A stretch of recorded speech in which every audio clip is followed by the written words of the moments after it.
My parents skipped my husband and my 6-year-old daughter's funeral, calling it a trivial event not worth attending, all while they vacationed in the Bahamas with my brother's family. Days later, they barged into my home and demanded $100,000 from my husband's life insurance. Their faces turned pale when I showed them exactly who they were dealing with. My name is Diana. I am 34 years old, and 3 days ago, I buried my entire world.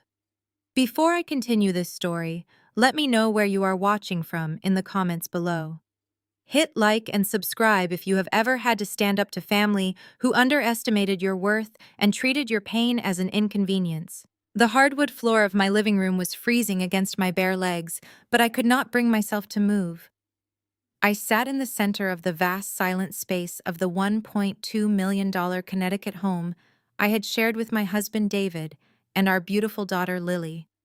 In my hands, I clutched Lily's bright yellow winter coat. It still smelled faintly of strawberries and the vanilla shampoo she used every night. 3 days had passed since I stood in the freezing rain and watched two mahogany caskets being lowered into the cold earth. 3 days of an agonizing, suffocating silence that was suddenly and violently shattered by the aggressive bang of my own front door being thrown wide open. Loud, boisterous laughter echoed through the foyer, followed by the heavy clattering of expensive designer luggage rolling over the threshold. I did not even have the energy to wipe my tear-stained face before my mother, Patricia, marched into the living room. She was wearing a vibrant floral resort dress, a stark and insulting contrast to the black mourning clothes I had practically lived in for a week. Her skin was baked to a deep golden tan, perfectly matching the glowing complexions of my father Richard, my older brother Greg, and Greg's wife Jasmine. "Good Lord, it is absolutely freezing in here," Patricia complained loudly, dropping a massive designer tote bag onto my pristine white sofa without a second glance at me sitting on the floor. "And it is so gloomy. Open a blind, Diana. The airline completely botched our connection in Miami. We have been traveling for 9 hours, and the service in first class was absolutely abysmal. I am exhausted, and my skin is peeling." I slowly raised my head, my hands tightening their grip on Lily's small yellow coat. My voice came out as a raspy, fragile whisper that quickly hardened into sharp steel. "You missed the funeral. You missed the funeral of your own granddaughter and your son-in-law." My father Richard walked in behind her, casually checking emails on his smartphone. He did not even bother to look up when he answered me. "It was a trivial event, Diana. They are already dead. Weeping over a hole in the ground will not bring them back. Greg was networking with some incredibly high net worth investors on that cruise. We could not exactly cancel his future over a tragedy. Business does not stop just because you are grieving." I stared at the man who had raised me, feeling a sickening knot twist in my stomach. "A trivial event." I repeated the words, burning my throat like acid. "My family is dead, Dad. A drunk driver wiped out my entire universe on a Sunday afternoon, and you call honoring their memory a trivial event." Greg let out a loud, exaggerated sigh as he kicked his loafers off, completely, ignoring the mud he tracked onto the expensive Persian rug David had imported for me just last year. "Stop being so dramatic, Diana. Dad is right. You always have to make everything about your fragile emotions. It was a non-refundable luxury cruise. We had private meetings scheduled with commercial developers from New York. You expect me to throw away a massive real estate deal just to stand around in the cold and watch you cry over things we cannot change?" I pushed myself off the floor, my legs trembling, but my posture straightening as I faced my brother. Greg was the golden child, the 37-year-old supposed business prodigy who had never faced a single consequence in his life. Every mistake he made was swept under the rug, funded by my parents' blind devotion and endless bank accounts. Before I could tell Greg to get out of my house, his wife Jasmine stepped around him. Jasmine was a sharp, fiercely pragmatic African-American woman who always prided herself on being the smartest person in the room. She wore her corporate success like armor, and she never hesitated to enable my family's worst traits if it benefited her own lavish lifestyle. She crossed her arms, her manicured nails tapping against her forearms as she critically surveyed my living room. She looked at the vaulted ceilings, the custom built-in bookshelves David had designed, and the expensive modern art hanging on the walls. Look, Diana, let us be practical here, Jasmine said, her tone dripping with the kind of condescension you reserve for a naive child. You are all alone now. You do not need a 5-bedroom house in one of the most expensive zip codes in Connecticut. You should list this place immediately. The market is incredibly hot right now, and keeping it is just a ridiculous waste of capital. Plus, it is going to be terrible for your mental health to stay in a house full of dead people's memories. I stared at her, utterly bewildered by the sheer audacity of her words. You just walked into my house 3 days after I buried my child to tell me to sell my home. I am not finished, Jasmine continued smoothly, completely unbothered by my shock. Greg's real estate firm hit a minor hiccup while we were away. Some unexpected liquidity issues that need to be handled quietly. We know David had a very generous life insurance policy through his architectural firm. We need $100,000 transferred to Greg's corporate account by tomorrow morning. It is a temporary loan, obviously. Family has to help family. The sheer hypocrisy of the word family coming from her mouth made my blood boil.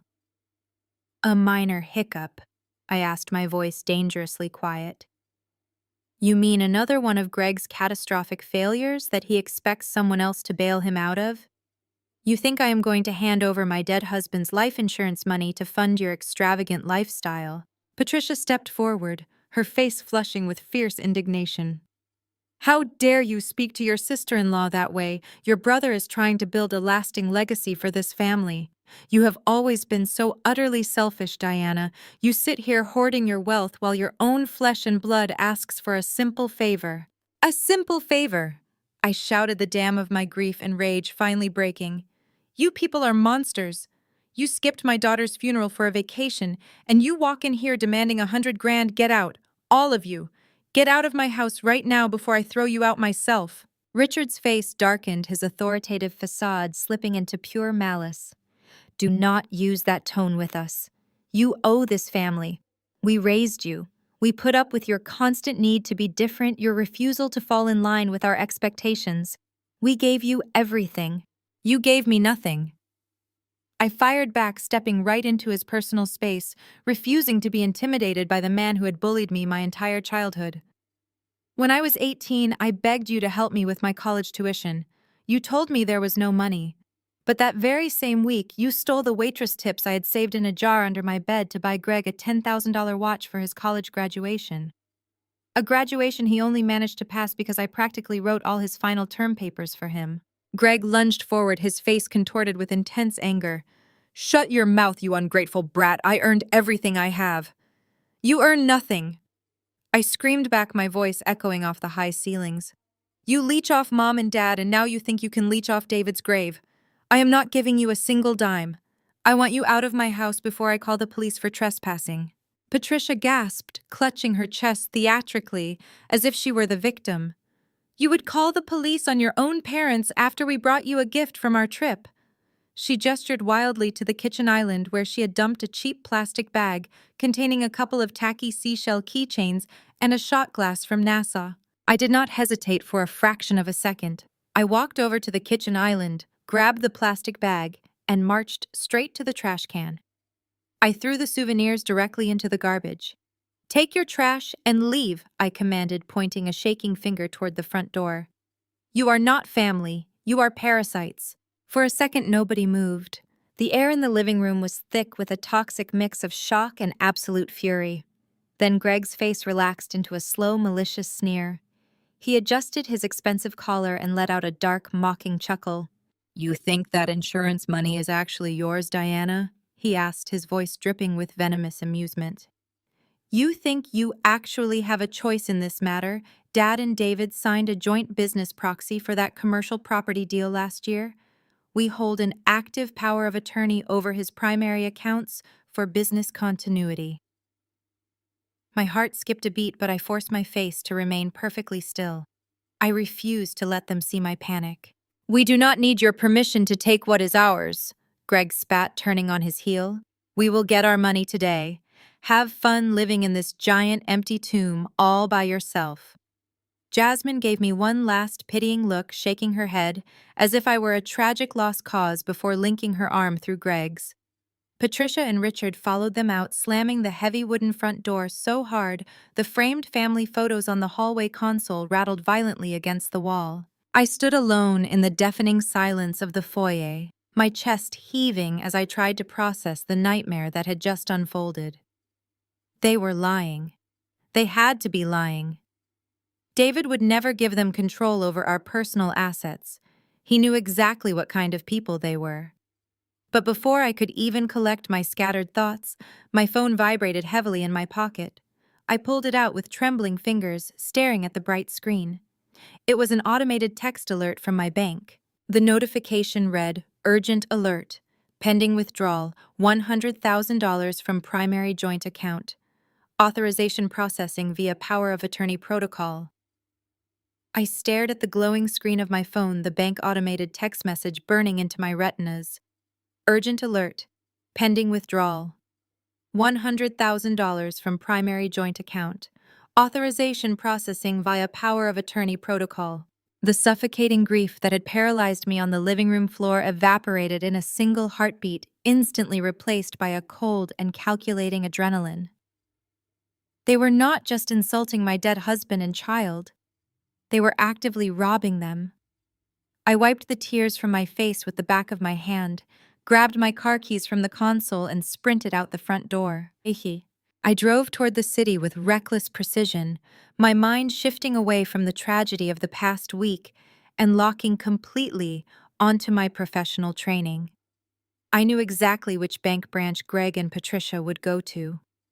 It was the main downtown financial hub, the only location in the region with the administrative authority to clear a wire transfer of $100,000 on the spot without an automatic 24-hour holding period. They thought they were being incredibly smart by bypassing the local suburban branches, but they were walking right into my domain. I pulled my car aggressively into a loading zone outside the sleek, glass-fronted banking conglomerate building, ignoring the parking meters entirely. As I pushed through the heavy revolving doors, the polished marble floors of the lobby echoed with the sharp, entitled sound of my brother's voice. Greg was leaning heavily against the teller counter, his posture dripping with unearned arrogance. He wore a tailored navy suit paid for by my parents, attempting to project the image of a successful real estate mogul. Beside him, my mother Patricia stood with her arms crossed tightly over her floral resort dress, tapping her designer heel impatiently against the floor. They were currently terrorizing a young, visibly distressed teller, whose name tag read Chloe. "I do not understand why this is taking so long," Greg barked, slapping his hand loudly against the marble counter. "I have provided the power of attorney. The account holder is my deceased brother-in-law. The funds are legally required to be released to my corporate account for immediate estate management. Process the wire transfer right now, or I will have your job before the end of the day." Chloe looked terrified, her hands trembling over her computer keyboard. "Sir, a transfer of $100,000 requires dual authorization and a mandatory fraud prevention hold, especially on a recently flagged estate account. I have to follow protocol." "Do you know who we are?" Patricia snapped, leaning aggressively over the glass partition. "We are premier clients. We do not wait for standard fraud holds. Call your branch manager right now and tell him Richard Watson's family requires immediate assistance. That will not be necessary." My voice sliced through the tense air of the bank lobby like a physical blade. Greg and Patricia whipped around, their expressions immediately shifting from entitled outrage to smug, triumphant satisfaction. They truly believed I was just a shattered, weeping widow who had rushed down here to beg them to stop. They thought they held all the power and that I was entirely helpless. Diana, Greg said, wearing a sickly, sweet, condescending smile that made my stomach churn. "You really should not have driven in your condition. The grief is clearly making you irrational and paranoid. Go back home and rest. Dad and I are taking over David's financial burdens, so you do not have to worry your pretty little head about complicated money matters." "You are stealing my husband's life insurance money," I stated clearly, my voice carrying across the quiet lobby, causing several other customers to turn and stare at our confrontation. Patricia scoffed, rolling her eyes dramatically and waving her hand in the air. "Oh, stop making a public scene, Diana. It is a temporary reallocation of family resources." Greg needs the capital for a massive commercial development that will benefit all of us. David would have wanted to invest in your brother's success. Now stand aside, stop being so dramatic, and let the adults handle the paperwork. I did not look at my mother. I did not look at my brother. Instead, I bypassed the velvet queuing ropes and walked directly up to the teller counter. I caught the eye of the branch manager, Marcus, who was hurrying out of his glass-walled office after hearing the loud commotion on the floor. Greg sneered, stepping aggressively into my path to block my way. "What do you think you're going to do, Diana?" Cry to the manager. "We have a legally binding power of attorney document signed by David himself. You have absolutely no legal authority to stop this transaction." What my family entirely failed to realize was that I did not just work some generic office job as they so dismissively categorized my career. I reached into the inside pocket of my black blazer, pulled out my corporate lanyard, and let it drop against my chest. The heavy gold-plated badge caught the harsh fluorescent light of the bank. Marcus, the branch manager, stopped dead in his tracks. His eyes darted from my face to the badge, his posture instantly snapping to strict professional attention. "Marcus," I said, my voice ringing with absolute, undeniable authority, "I am Diana Preston, Regional Senior Forensic Accountant for this banking conglomerate's Northeast Division. My clearance level overrides this branch manager's authority. I am initiating an immediate hard freeze on all accounts associated with David Preston and Greg Watson under suspicion of felony wire fraud." Marcus swallowed hard, his eyes wide, and gave a sharp, immediate nod. "Right away, Ms. Preston. The transfer is cancelled and the accounts are fully locked." The color completely drained from Greg's face. His smug, arrogant smile vanished in an instant, replaced by sheer, unadulterated shock. He stared at the corporate badge resting against my chest as if it were a loaded weapon pointed directly at his head. Patricia let out a high-pitched gasp of fierce indignation. "What is the meaning of this? You cannot do that. You are just a glorified bookkeeper." "Marcus, I demand you process this document right now." She is acting out of pure spite and emotional instability. "I am acting under strict federal banking regulations." I corrected, stepping closer to Patricia, forcing her to take a step backward. "And if you want to talk about spite, Mother, let us talk about the truth." Patricia's face contorted into a mask of pure, vicious rage. She abandoned her refined country club persona entirely, her voice echoing shrilly across the marble lobby for everyone to hear. "You have always been a selfish, ungrateful brat, always trying to ruin your brother's life and hold him back. Just like when you were 18 and you flatly refused to co-sign the business loan to save your father's failing company. You have never cared about this family's survival." I did not flinch. I matched her volume, my words hitting her with surgical precision. "You mean the exact same week you stole my college waitressing tips? You broke into my bedroom, emptied the glass jar under my bed where I had saved every single dollar from working double shifts, and you used my money to buy Greg a $10,000 Rolex for his college graduation. A graduation he only managed to walk in because I stayed up for 3 nights straight, writing his final finance thesis for him." Greg stepped forward, his fists clenched tight at his sides, his face turning an angry shade of red. "You shut your mouth, Diana. I earned my degree. I earned all my success. You earned absolutely nothing," I shot back, keeping my eyes locked intensely on his. "You are a fraud, Greg, and you are about to be a convicted felon." I reached across the teller counter and picked up the power of attorney document they had practically shoved into Chloe's face. I did not need specialized laboratory equipment to dismantle their pathetic lie. I had spent a decade analyzing forged financial instruments for the federal government and private banking sectors. I held the paper up, running my trained eyes over the ink and the formatting. "Let us evaluate this legally binding document, shall we?" I said, my tone dripping with professional disdain. "First of all, the notary stamp. You used a customized embosser, but you failed to check the Connecticut State Registry formatting. The commission expiration date is listed as a Sunday. The state never issues notary commissions that expire on a Sunday. That is a forged federal seal." Greg took a rapid step backward, his eyes darting frantically toward the glass exit doors. Second, I continued, tracing my finger just below the signature line. "Look at David's signature. Look at the heavy pooling of ink at the start of the letter D. Look at the unnatural pen lifts between the vowels. These are textbook hesitation marks. Someone traced this signature slowly and carefully, probably by holding a legitimate document against a lighted window pane. David was a left-handed architect who signed his name with rapid, heavy, sweeping strokes. This signature was drawn by a right-handed person whose hand was shaking out of fear. I slammed the paper back down onto the marble counter. The sharp, violent crack echoed loudly through the silent bank lobby. Attempting to execute a fraudulent wire transfer of $100,000 across state lines constitutes federal wire fraud, I stated, my voice echoing with terrifying icy calm. Forging a legal proxy document carries a penalty of up to 5 years in state prison. Uttering a forged instrument is another felony charge.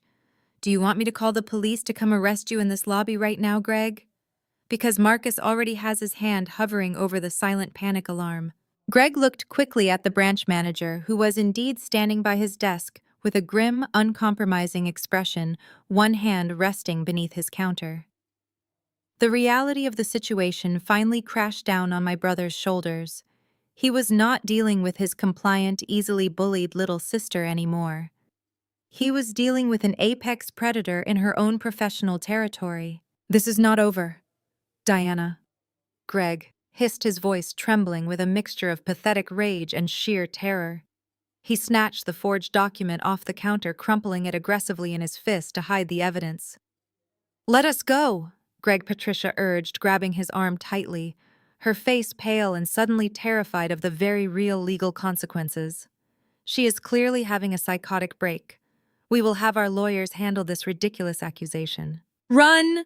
I commanded, my voice dropping to a deadly, unwavering whisper. "Run before I decide to lock the doors and call the authorities." Greg and Patricia did exactly that. They turned and practically sprinted across the polished lobby, pushing past a startled security guard as they fled through the revolving glass doors and disappeared onto the busy downtown street. The heavy, suffocating silence of the bank rushed back in. I stood at the counter, my chest rising and falling as the adrenaline slowly began to recede, leaving behind a cold, hollow ache in my bones. I had won the battle, but the sheer cruelty of their betrayal was a suffocating weight pressing down on me. My own parents, my own brother. They had actively tried to rob my dead husband before the dirt on his grave had even settled. "Ms. Preston," Marcus said, gently stepping cautiously out from behind the teller station. "Are you all right? Should I contact corporate security to document this incident?" "No, Marcus, thank you," I replied, smoothing the lapels of my black blazer and forcing my professional mask back into place, despite the tears threatening to fall. "The threat has been neutralized. Please ensure that hard freeze remains on all accounts until you receive direct written authorization from me." Of course, he nodded respectfully, stepping back to give me space. I turned away from the counter and began walking toward the exit. My legs felt like solid lead. The immense exhaustion of my grief combined with the intense confrontation was threatening to pull me under the surface. I just wanted to go back to my empty house, curl up on the floor with Lily's yellow coat, and disappear from the world. As I pushed through the heavy glass doors and stepped out into the crisp, biting wind of the Connecticut afternoon, I paused on the sidewalk to catch my breath. I closed my eyes, leaning my back against the cool granite exterior of the building, trying to stop the world from spinning. "Diana." The voice was deep, calm, and incredibly familiar. I snapped my eyes open, my heart skipping a beat. Standing a few feet away, partially shielded from the bustling sidewalk traffic by a large concrete planter, was a man in a sharply tailored charcoal suit. He had a stern, uncompromising face and carried a heavy, combination-locked leather briefcase. It was Bennett. He was a senior partner at a prestigious downtown law firm, and more importantly, he was David's private estate and business attorney. We had shared dinner with him just last month.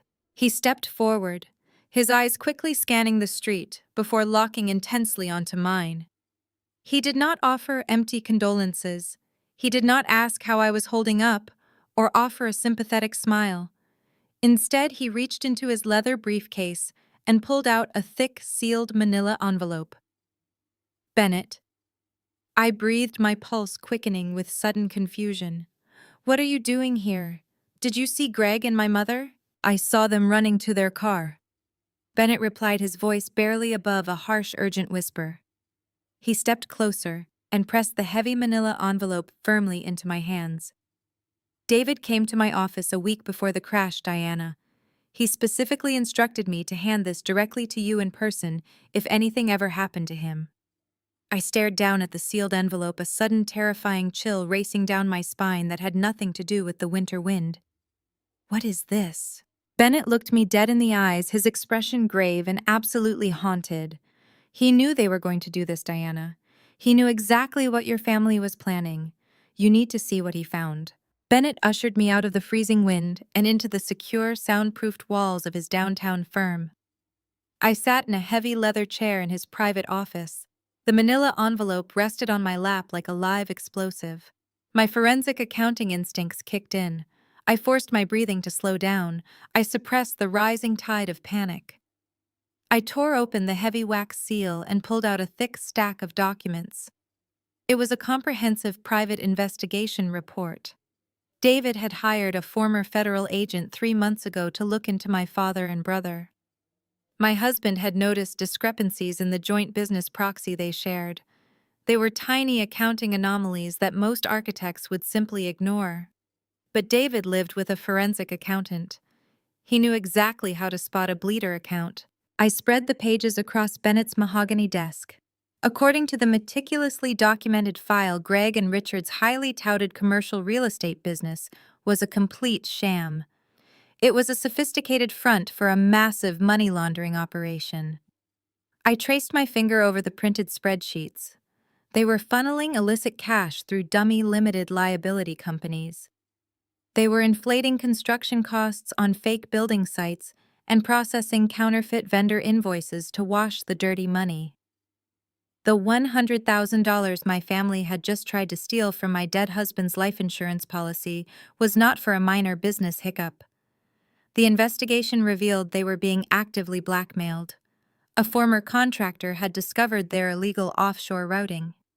This contractor was threatening to expose them directly to the Internal Revenue Service. My parents and my brother were desperate for liquid cash to pay for his silence. They needed untraceable funds immediately to save themselves from federal prison. I flipped to the next page. My trained eyes scanned bank routing numbers and wire transfer logs. Then I saw it. A single piece of paper slipped out from between the heavy financial audits. It landed face up on the desk. It was an invoice from a local automotive repair shop. I recognized the name of the shop instantly. It was owned by Marcus Vance. Marcus was Greg's most frequent and shadiest business partner. I looked at the date stamped at the top of the invoice. It was dated exactly 2 days before the fatal car crash that took my family. The service description printed on the receipt made all the blood freeze in my veins. Full brake pad replacement and fluid flush for a late-model luxury sport utility vehicle, David's vehicle. The exact same vehicle that had inexplicably failed to stop at a red light on a clear, dry Sunday afternoon. The police report had officially cited catastrophic mechanical failure. I gripped the edges of the invoice until my knuckles turned bright white. The paper crinkled under the intense pressure of my hands. My husband and my 6-year-old daughter did not die in a tragic accident. They were murdered. David had confronted them. He must have warned them that he was going to expose their massive fraud. My brother made sure he never made it to the authorities. The sheer, suffocating horror of it threatened to rip my sanity to shreds. I wanted to scream. I wanted to tear the pristine law office apart. I wanted to find my brother and wrap my bare hands around his throat. My heart pounded against my ribs like a trapped animal. The people who shared my blood had murdered my child to protect their dirty money.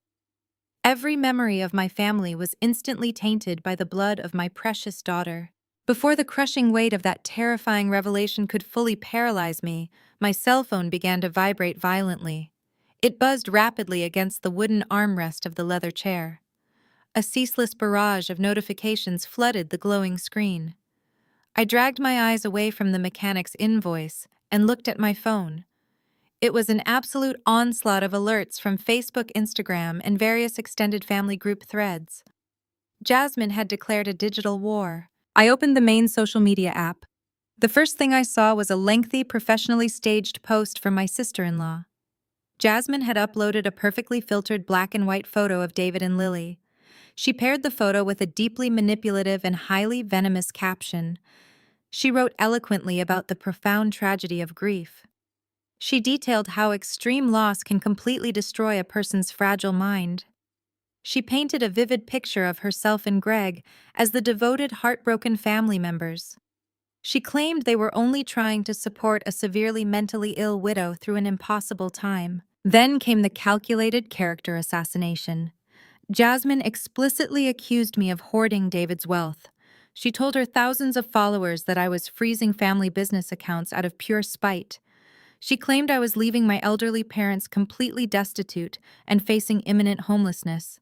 She wrote that I had suffered a massive psychological break.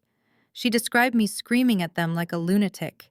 She said I kicked them out into the freezing street when they only came to my house to offer me a shoulder to cry on.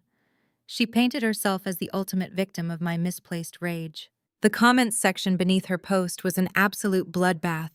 Aunts, uncles, and distant cousins who had barely spoken to me in 5 years were actively tearing me apart. My Aunt Susan commented that I had always been cold and unnatural. A second cousin wrote that I belonged in a secure psychiatric ward for treating my grieving parents so viciously. They were calling me a monster. They were calling me an ungrateful, unhinged liability. Jasmine was orchestrating a massive public smear campaign. She was using her pristine country club reputation to destroy my credibility and isolate me entirely from the rest of society. The sheer volume of notifications made the phone grow hot in my palm. Bennett watched my face contort as I scrolled through the toxic vitriol. He poured a glass of cold water from a crystal pitcher and pushed it across the desk toward me. I did not touch it. I could not drink. My mind was already categorizing the immediate threats. I was actively turning my immense, agonizing grief into cold, calculated strategy. I knew exactly what they were doing. They were trying to thoroughly discredit me before I could uncover the truth. They needed the entire world to think I was crazy. They wanted to ensure that no one would ever believe me when I finally exposed their massive financial fraud and their direct role in the horrific crash. They were building a solid public defense strategy disguised as genuine family concern. Suddenly, a direct message popped up on my screen. It overrode the endless stream of social media alerts. It was a text message in the primary family group chat. It was sent directly from my father. I opened the thread, my eyes scanning the block of text. The words stared back at me. They were calculating, incredibly arrogant, and ruthlessly legal. Richard's message read clearly. "We have filed an emergency petition for a medical conservatorship over you, Diana. You are clearly mentally unfit to manage your own affairs or David's estate. The court will evaluate your highly erratic behavior. We will be granted full control of your finances and the estate by Friday. Do not try to fight us." The sheer audacity of the message sent a fresh wave of adrenaline crashing through my system. They were not just trying to steal $100,000 anymore. They were actively mobilizing the legal system to strip me of my basic human rights, seize every single asset David and I had built together, and silence me permanently under the guise of medical intervention. They believed I was too weak and too consumed by my profound grief to mount a proper defense against their high-priced lawyers. They expected me to surrender and hand over the keys to the kingdom. I set the cell phone face down on the polished mahogany desk. I closed the manila folder, securing the private investigation report, the damning financial spreadsheets, and the horrifying mechanic's invoice back inside the protective envelope. I looked across the desk at Bennett. The initial shock had entirely evaporated from my system. My tears were completely gone. I was no longer a grieving widow hiding in an empty house. I was a senior forensic accountant staring at a massive pile of federal crimes. My family had officially declared war on me. They had absolutely no idea what they unleashed. I sat frozen in the heavy leather chair inside Bennett's secure downtown office. The manila envelope rested on my lap like a live explosive. My forensic accounting instincts took over, forcing my breathing to slow and my racing heart to steady. I tore open the heavy wax seal and pulled out a thick stack of documents. It was a comprehensive private investigation report. David had hired a former federal agent 3 months ago to look into my father and brother. My husband had noticed discrepancies in the joint business proxy they shared, tiny accounting anomalies most architects would simply ignore. But David lived with a forensic accountant, and he knew exactly how to spot a bleeder account. I spread the pages across Bennett's mahogany desk. According to the meticulously documented file, Greg and Richard's highly touted commercial real estate business was a complete sham. It was a sophisticated front for a massive money laundering operation. I traced my finger over the printed spreadsheets. They were funneling illicit cash through dummy limited liability companies, inflating construction costs on fake building sites, and processing counterfeit vendor invoices to wash dirty money. The $100,000 my family had just tried to steal from my dead husband's life insurance policy was not for a minor business hiccup. The investigation revealed they were being actively blackmailed. A former contractor had discovered their illegal offshore routing and was threatening to expose them directly to the Internal Revenue Service. My parents and my brother were desperate for liquid cash to pay for his silence.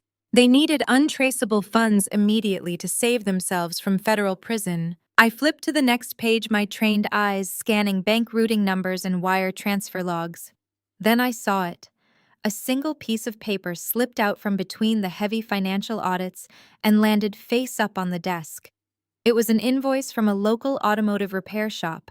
I recognized the name instantly. It was owned by Marcus Vance, Greg's shadiest business partner. I looked at the date stamped at the top of the invoice. It was dated exactly 2 days before the fatal car crash that took my family. The service description printed on the receipt made all the blood freeze in my veins. Full brake pad replacement and fluid flush for a late-model luxury sport utility vehicle. David's vehicle. The exact same vehicle that had inexplicably failed to stop at a red light on a clear, dry Sunday afternoon. The police report had officially cited catastrophic mechanical failure. I gripped the edges of the invoice until my knuckles turned bright white, the paper crinkling under the intense pressure of my hands. My husband and my beautiful, innocent 6-year-old daughter did not die in a tragic accident. They were brutally murdered by my own flesh and blood. David had confronted them. He must have warned them he was going to expose their massive fraud, and my brother made sure he never made it to the authorities. The sheer suffocating horror of it threatened to rip my sanity to shreds. I wanted to scream, tear the pristine law office apart, find my brother, and wrap my bare hands around his throat. Every memory of my family was instantly tainted by the blood of my precious daughter. Before the crushing weight of that terrifying revelation could fully paralyze me, my cell phone began to vibrate violently against the wooden armrest of the leather chair. A ceaseless barrage of notifications flooded the glowing screen. I dragged my eyes away from the mechanic's invoice and looked at my phone. It was an absolute onslaught of alerts from Facebook, Instagram, and various extended family group threads. Jasmine had declared a digital war. I opened the main social media app. The first thing I saw was a lengthy, professionally staged post from my sister-in-law. Jasmine had uploaded a perfectly filtered black and white photo of David and Lily. She paired the photo with a deeply manipulative and highly venomous caption. She wrote eloquently about the profound tragedy of grief, detailing how extreme loss can completely destroy a person's fragile mind. She painted a vivid picture of herself and Greg as the devoted, heartbroken family members who were only trying to support a severely mentally ill widow through an impossible time. Then came the calculated character assassination. Jasmine explicitly accused me of hoarding David's wealth in secret offshore accounts. She told her thousands of followers that I was freezing family business accounts out of pure spite, intentionally leaving my elderly parents completely destitute, ruined, and facing imminent homelessness before the winter holidays. She wrote that I had suffered a massive psychological break, describing me screaming at them like a lunatic and kicking them out into the freezing street when they only came to my house to offer a shoulder to cry on. She painted herself as the ultimate victim of my misplaced rage. The comments section beneath her post was an absolute bloodbath. Aunts, uncles, and distant cousins who had barely spoken to me in 5 years were actively tearing me apart. My Aunt Susan commented that I had always been cold and unnatural. A second cousin wrote that I belonged in a secure psychiatric ward for treating my grieving parents so viciously. They were calling me a monster, an ungrateful and unhinged liability. Jasmine was orchestrating a massive public smear campaign, using her pristine country club reputation to destroy my credibility and isolate me entirely from the rest of society. Suddenly, a direct message popped up on my screen, overriding the endless stream of social media alerts. It was a text message in the primary family group chat sent directly from my father. I opened the thread, my eyes scanning the block of text. The words stared back at me, calculating, incredibly arrogant and ruthlessly legal. Richard's message read clearly: "We have filed an emergency petition for a medical conservatorship over you, Diana. You are clearly mentally unfit to manage your own affairs or David's estate. The court will evaluate your highly erratic behavior. We will be granted full control of your finances and the estate by Friday. Do not try to fight us." The audacity of the message sent a fresh wave of adrenaline crashing through my system. They were not just trying to steal $100,000 anymore. They were actively mobilizing the legal system to strip me of my basic human rights, seize every single asset David and I had built together, and silence me permanently under the guise of medical intervention. They believed I was too weak and too consumed by my profound grief to mount a proper defense against their high-priced lawyers. They expected me to surrender and hand over the keys to the kingdom. I left Bennett's office with a fire burning in my chest. I needed to clear my head and formulate a counteroffensive. I drove to a high-end grocery store in the upscale part of town to buy some basic necessities, desperately needing a mundane task to ground my racing thoughts. The bright, sterile aisles usually offered a quiet anonymity, but fate had a completely different plan. As I turned the corner into the organic produce section, I froze completely in my tracks. Standing near the imported cheeses, bathed in the bright fluorescent lighting, was Jasmine. She was holding court with 3 of her wealthy country club friends, dressed immaculately in a designer trench coat and holding a luxury handbag that my brother had probably bought with stolen money. She was speaking in a loud, performative stage whisper, designed to carry across the aisle. "It is just so incredibly sad what grief does to the mind." Jasmine sighed dramatically, placing a perfectly manicured hand over her heart. She looked at her friends with wide, sorrowful eyes. "We are just trying to help her manage her finances before she loses it all. The poor thing is completely unstable. We had to file for emergency conservatorship this morning just to protect her from herself." She practically attacked Greg when we tried to comfort her. Her friends made sympathetic clucking noises, shaking their heads in manufactured pity. Jasmine had turned my family's massacre and my profound grief into country club gossip currency. She was basking in the attention, playing the role of the martyred, long-suffering sister-in-law to absolute perfection. The old Diana might have screamed. The old Diana might have burst into tears and run out of the store in shame. But the old Diana had died the moment she saw that mechanic's invoice. I did not scream. I did not cry. I calmly reached into my purse and pulled out my tablet. I quickly booted up the screen and opened a highly encrypted financial audit file I had compiled months ago during a routine sweep of Greg's commercial accounts. I walked deliberately down the aisle, my footsteps silent on the polished floor, and stepped right into Jasmine's personal space. Her friends noticed me first, their sympathetic expressions faltering as they recognized the unstable widow from the Facebook post. Jasmine turned, her smug, condescending smile freezing on her face as she saw me standing inches away from her. "Hello, Jasmine," I said, my voice completely devoid of emotion. "Diana," Jasmine stammered, taking a quick step backward. "What are you doing here? We were just talking about how much we want to support you." I leaned in close, bringing my face just inches from her ear. I lowered my voice to a sharp, icy whisper, ensuring her wealthy friends could not hear the devastation I was about to unleash. Greg told you he needed to remortgage your house for a commercial property investment last month, right? I whispered, holding the tablet up so only she could see the glowing screen. Look at this wire transfer, Jasmine. He sent $50,000 to an Amber Lynn in Miami. She is a 22-year-old fitness instructor. He has been funding his mistress's luxury apartment using your name on the debt. Jasmine's eyes darted to the screen.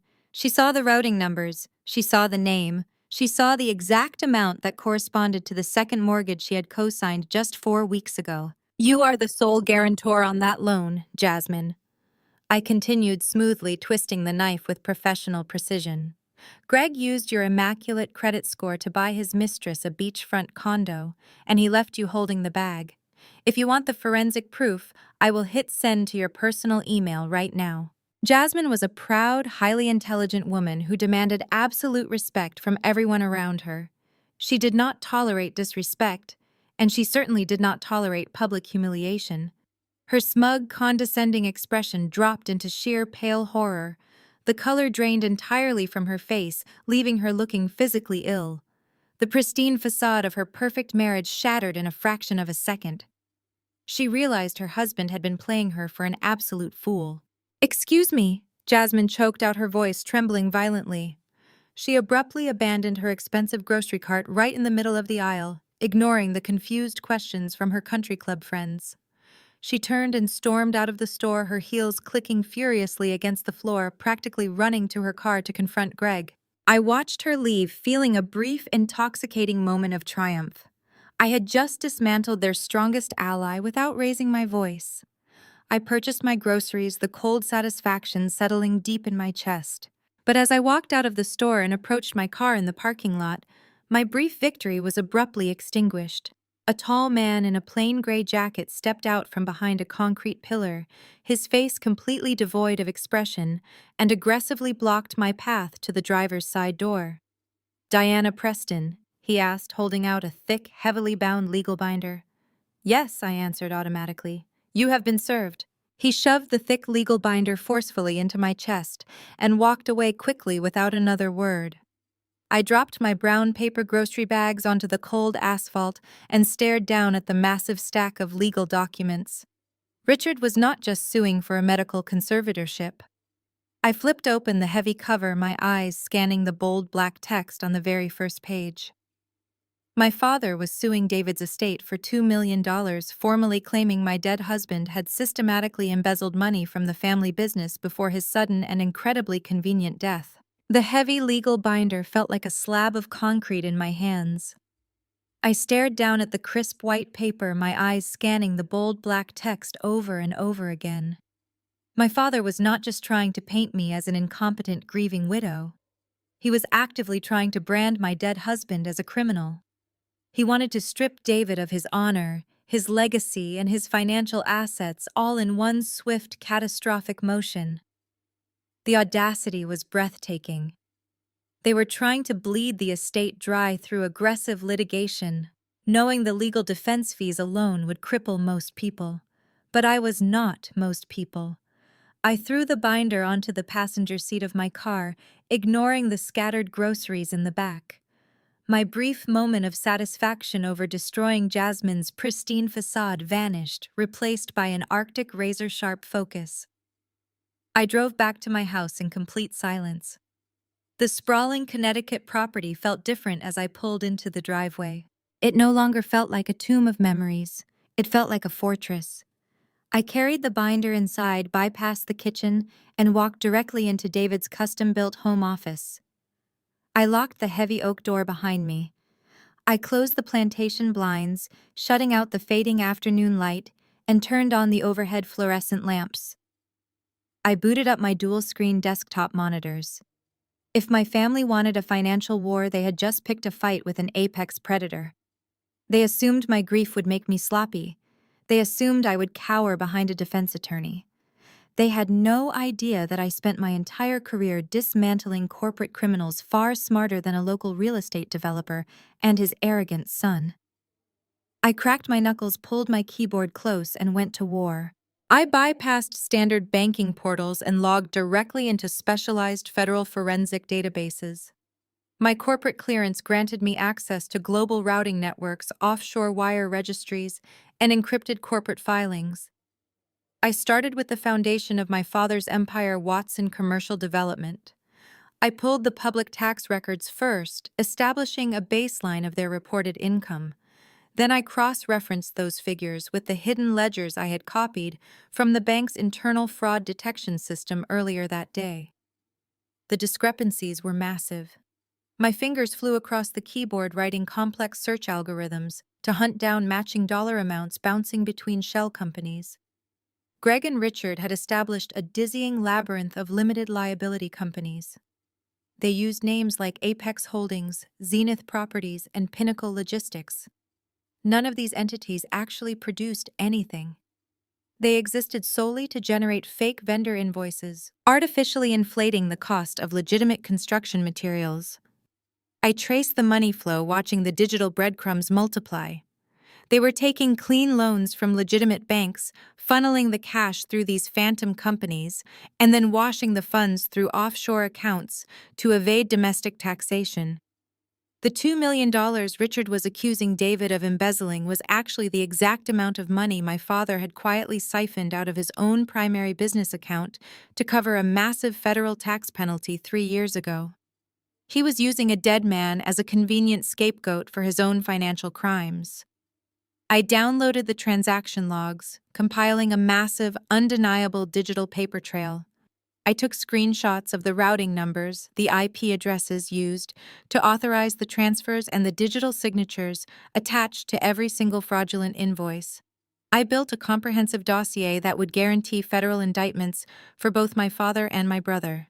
But as my search algorithms dug deeper into the historical archives of Watson Commercial Development, a completely unexpected flag popped up on my secondary monitor. The system pinged with a notification regarding a defunct subsidiary company that had been liquidated nearly 16 years ago.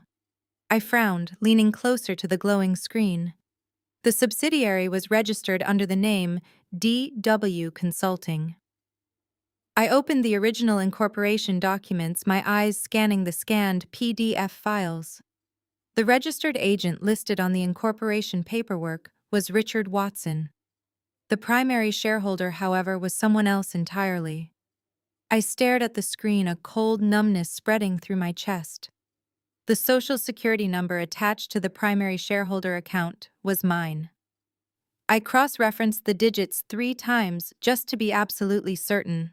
There was no mistake. My parents and Greg had used my personal Social Security number when I was just 18 years old to secure over $400,000 in high-risk commercial business loans. I opened the credit histories attached to the defunct company.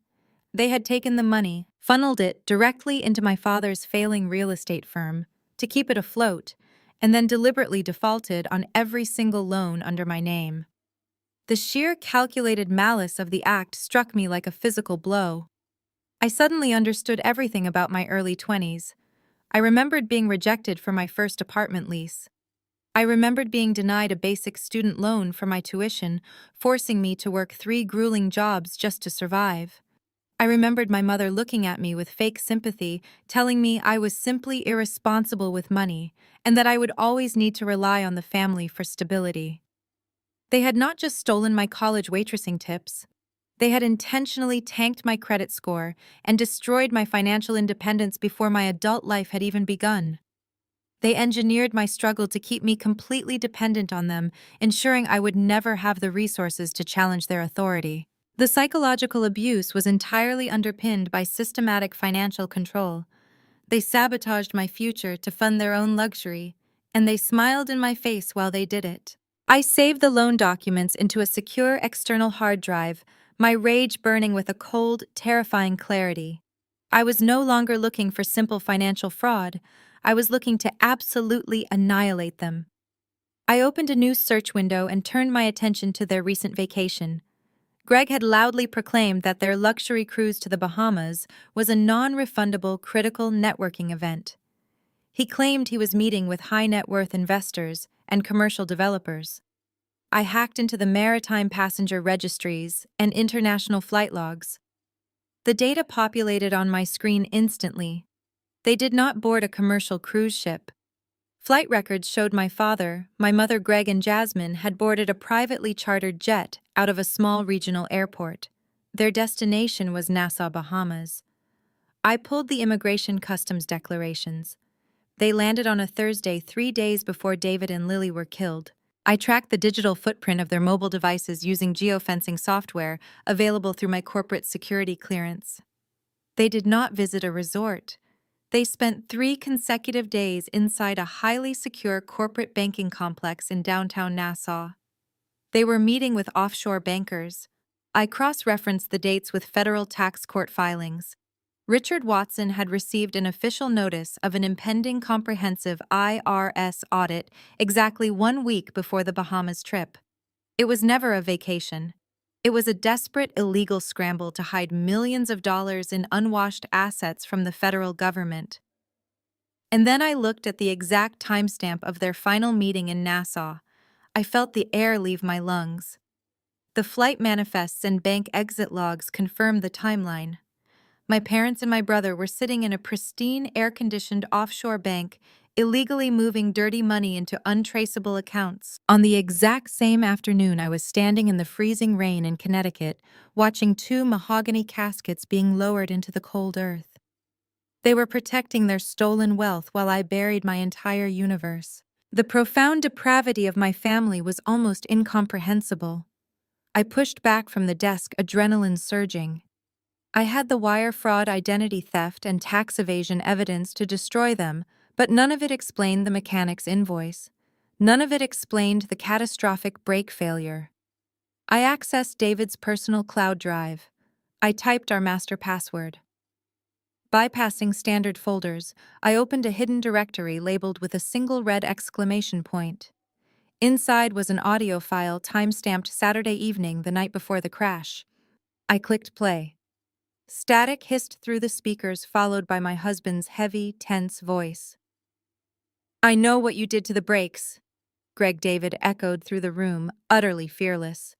After a sharp intake of breath, Greg's panicked voice denied absolutely everything immediately. David cut him off instantly. "The game is over," David said, his tone ringing with absolute finality. "You are not going to ruin Diana anymore. I have the invoice. I have the banking records. If you don't turn yourself in, I'm going to the police on Monday." The audio file abruptly ended, plunging my office back into a deafening silence.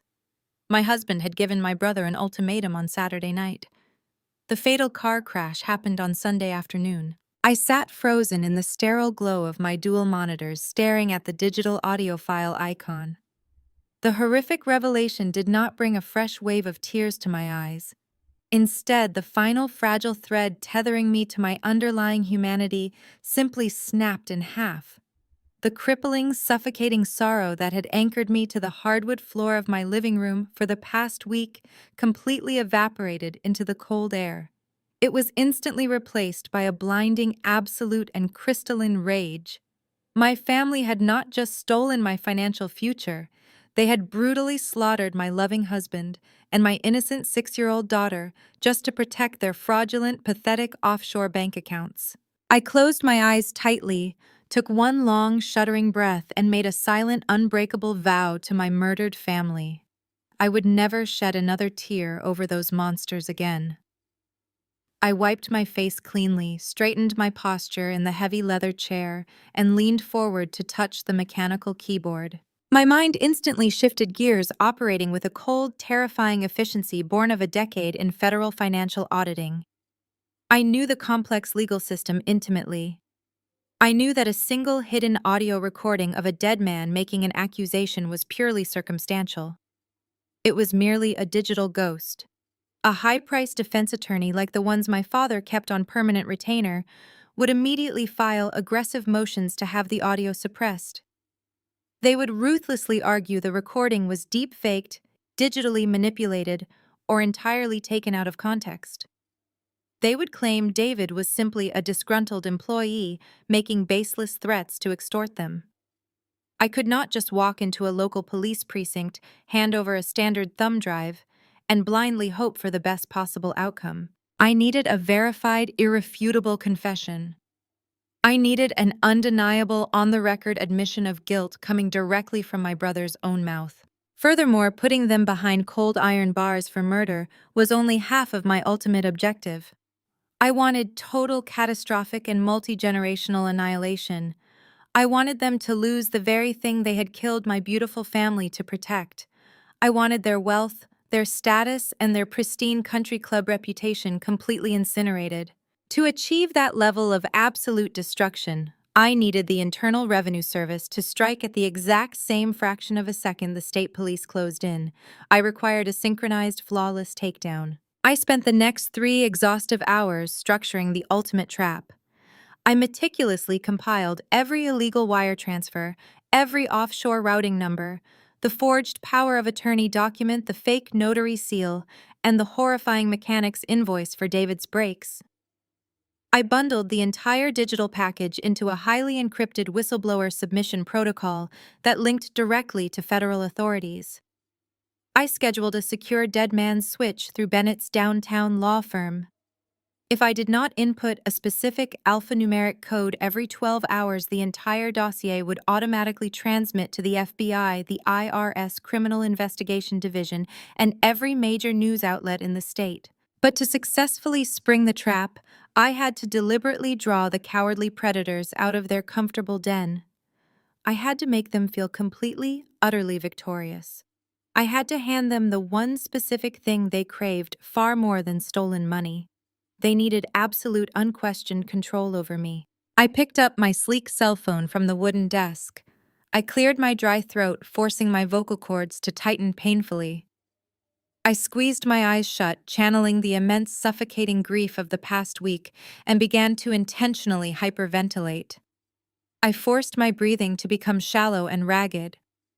I let out a pathetic, broken sob, practicing the exact pitch of a defeated woman who had finally lost her mind. It was an Oscar-worthy performance of total submission. I dialed my mother's personal number, letting it ring. Patricia answered on the second ring. Her voice was sharp, bitterly cold, and entirely devoid of any natural maternal warmth.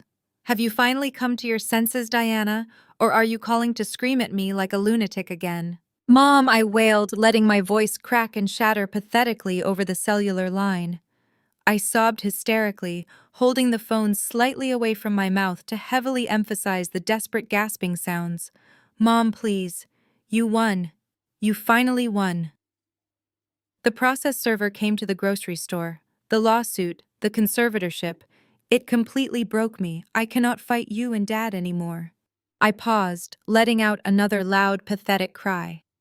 I stared blankly at the glowing computer screen, my face perfectly calm while my voice projected total, unmitigated devastation. "I am so alone, Mom." I begged, pitching my tone perfectly to sound desperate, small, and utterly defeated. "The house is so incredibly big and empty. David is gone. Lily is gone. I cannot handle the immense pressure of these frozen accounts or the ruthless lawyers. I am terrified. I realize now that I desperately need my family. Please, I will do whatever you want. I will give Greg the $100,000 right now. I will immediately drop my legal defense against Dad's $2 million estate lawsuit. You can have the entire estate. Just please forgive me. Please do not leave me alone in the dark." There was a brief, incredibly heavy silence on the line. I knew exactly what was happening on the other end of the connection. Patricia was soaking it in. She was drinking my manufactured desperate pain like a glass of fine vintage wine. When she finally spoke, her tone was dripping with pure, unadulterated, malicious triumph. "I told you that you were too fragile for this real world, Diana. I told you that acting out against your own flesh and blood would only lead to your absolute ruin. You always were a deeply unstable, highly emotional child. It is a profound relief to see that you finally recognize your proper place in this family hierarchy." "Yes, Mom." I whimpered softly, clutching a basic ballpoint pen on my desk, so hard the plastic casing threatened to snap in half. "You were right. You were always right about me." Patricia practically purred with intense narcissistic satisfaction over the line. Well, we are not monsters, Diana. We will not let you drown in your own sheer incompetence. We will take over David's complicated estate and properly manage your affairs from now on. In fact, we should actively celebrate your return to sanity. We are going to host an early Thanksgiving dinner tomorrow evening. An early Thanksgiving dinner, I repeated slowly, forcing my voice to tremble with fake, overwhelming gratitude. Yes, Patricia dictated her voice, taking on the sharp, uncompromising, commanding edge of a general addressing a lowly subordinate. I will immediately book the private dining room at the Continental downtown. It is highly exclusive and completely soundproofed, so we do not have to worry about your emotional outbursts disturbing the other wealthy patrons. We will meet at 7 o'clock sharp. Do not wear black, Diana. I am incredibly sick of looking at your depressing mourning clothes. I will be there, I promised weakly. Thank you, Mom. There is one critical stipulation, Patricia added, her tone suddenly dropping into a hard, uncompromising, and deeply sinister threat. You will bring a certified physical cashier's check for exactly $100,000 to that dinner. You will hand it directly to your brother before we even order our appetizers. Consider it a mandatory, necessary gesture to prove your absolute, unquestioning loyalty to this family. If you do not bring the money, you will never speak to any of us again, and we will proceed with the aggressive conservatorship trial on Friday morning. Do you understand me? I understand, I cried softly. I will bring the check, I promise. Good girl, Patricia said condescendingly, and she disconnected the call without saying a single standard goodbye. I slowly lowered the phone back to the wooden desk. The pathetic, gasping sobs vanished instantly. My face settled into a rigid mask of pure, hardened stone. The bait was successfully set. They had specifically chosen a soundproofed, highly private room. It was the absolute perfect controlled environment for a hostile interrogation. They actually thought they were luring a broken, compliant, defenseless victim into a corner to systematically strip her of her last remaining assets. They did not realize they had just arrogantly invited a relentless executioner into a locked, inescapable vault. I turned my attention back to the glowing monitors. I needed to ensure the recording devices I planned to wear were ready. I needed to ensure the hidden hardware I planned to wear to the Continental was fully synced to my secure offshore cloud server. I opened the bottom drawer of David's desk and pulled out a high-grade digital audio transmitter. It was a tiny, sleek piece of advanced technology I had acquired during my extensive time working closely with federal bank fraud investigators. It was specifically designed to securely capture crystal-clear audio through thick layers of heavy clothing and instantly transmit the raw data to a remote, untouchable server. I was just finishing the complex synchronization protocol when my cell phone chimed sharply against the hard wood. It was not a standard text message. It was a rare notification from a highly secure, heavily encrypted messaging application I rarely used outside of corporate audits. I frowned deeply, picking up the device. The sender ID was a randomized, constantly shifting string of alphanumeric characters, completely masking the true origin of the incoming message. I opened the application and decrypted the text. The message was brief, frantic, and deeply chilling. "It is Jasmine," the text read. "Greg hit me." I stared at the screen, my breath catching slightly in my throat. Jasmine was a fiercely proud, intensely guarded, and highly protective woman. For her to reach out to me, the sister-in-law she had just publicly crucified on social media hours prior, meant that her perfect world had completely collapsed. The revelation in the grocery store had worked flawlessly. The pristine facade of her fake marriage had violently shattered, and the resulting shrapnel had clearly caused massive, irreparable damage. A second encrypted message populated on the screen immediately after the first. I confronted him about Amber Lynn and the $50,000 wire transfer. He completely lost his mind. He hit me across the face and locked himself in his study. I am done, Diana. I am completely done protecting him. He thinks I am just a trophy wife who does not understand his illegal business. He is wrong.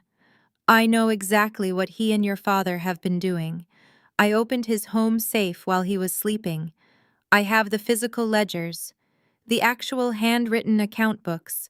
I have the irrefutable proof of everything. Meet me at the abandoned parking garage on 4th Street in exactly 1 hour. Come alone. I read the message twice, my mind racing through the tactical implications. The physical ledgers were the holy grail of financial fraud investigations.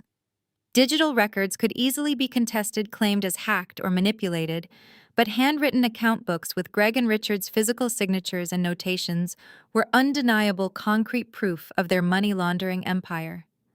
With those specific ledgers in my strict possession, the IRS and the FBI would not even need a lengthy trial. They could freeze every single asset my family owned overnight and issue federal arrest warrants by dawn. Jasmine was actively handing me the final necessary nail for their coffins. I quickly typed a secure response, my thumbs flying across the glass screen with practiced, flawless precision. I am leaving right now. Lock your car doors, keep your head down, and absolutely do not let anyone see you waiting there. I will be there before the hour is up. I closed the encrypted application, grabbed my heavy winter coat from the back of the leather chair, and snatched my car keys off the wooden desk. I was entirely ready to serve my treacherous family a massive, unrelenting serving of complete, unmitigated destruction. The trap was perfectly set, and the execution was about to begin. I pulled out of my driveway. Jasmine had suggested an abandoned garage, but protocol dictated otherwise. Cornered men are dangerous. I redirected her to a secluded coffee shop on the edge of the industrial district. Nobody from her pristine circle would be caught dead there, but it had security cameras. I arrived early, securing a corner booth. The bell chimed and Jasmine walked in. She was practically unrecognizable. The confident woman who patronized me was gone. She wore an oversized black trench coat. Massive designer sunglasses covered her face, but they could not hide the purplish swelling blooming along her cheekbone. She slid into the booth, placing a heavy leather tote bag onto the table. She pulled the sunglasses down, wincing as the plastic dragged across bruised skin. I did not offer fake sympathy. Instead, I handed her a napkin. She wiped a single tear from her eye. "I am a self-made woman," Diana Jasmine said, her voice shaking with raw fury. "I clawed my way up from nothing. I built my corporate career and pristine reputation. I navigated rooms full of old money where people looked at me like I did not belong. I will not let a pathetic coward like Greg drag me down into a federal prison cell. He thinks I am a trophy to be abused. He underestimated who he married." I nodded perfectly neutrally. "Show me what you have, Jasmine." Jasmine reached into her tote bag and pulled out a thick black leather-bound notebook. It looked ordinary from the outside, but as she slid it across the table, it felt incredibly heavy. "This is his physical ledger," Jasmine whispered. I watched him input combinations into the wall safe behind his golf trophies. He thought I was asleep. When he locked himself in his study after he hit me, I went straight to the safe.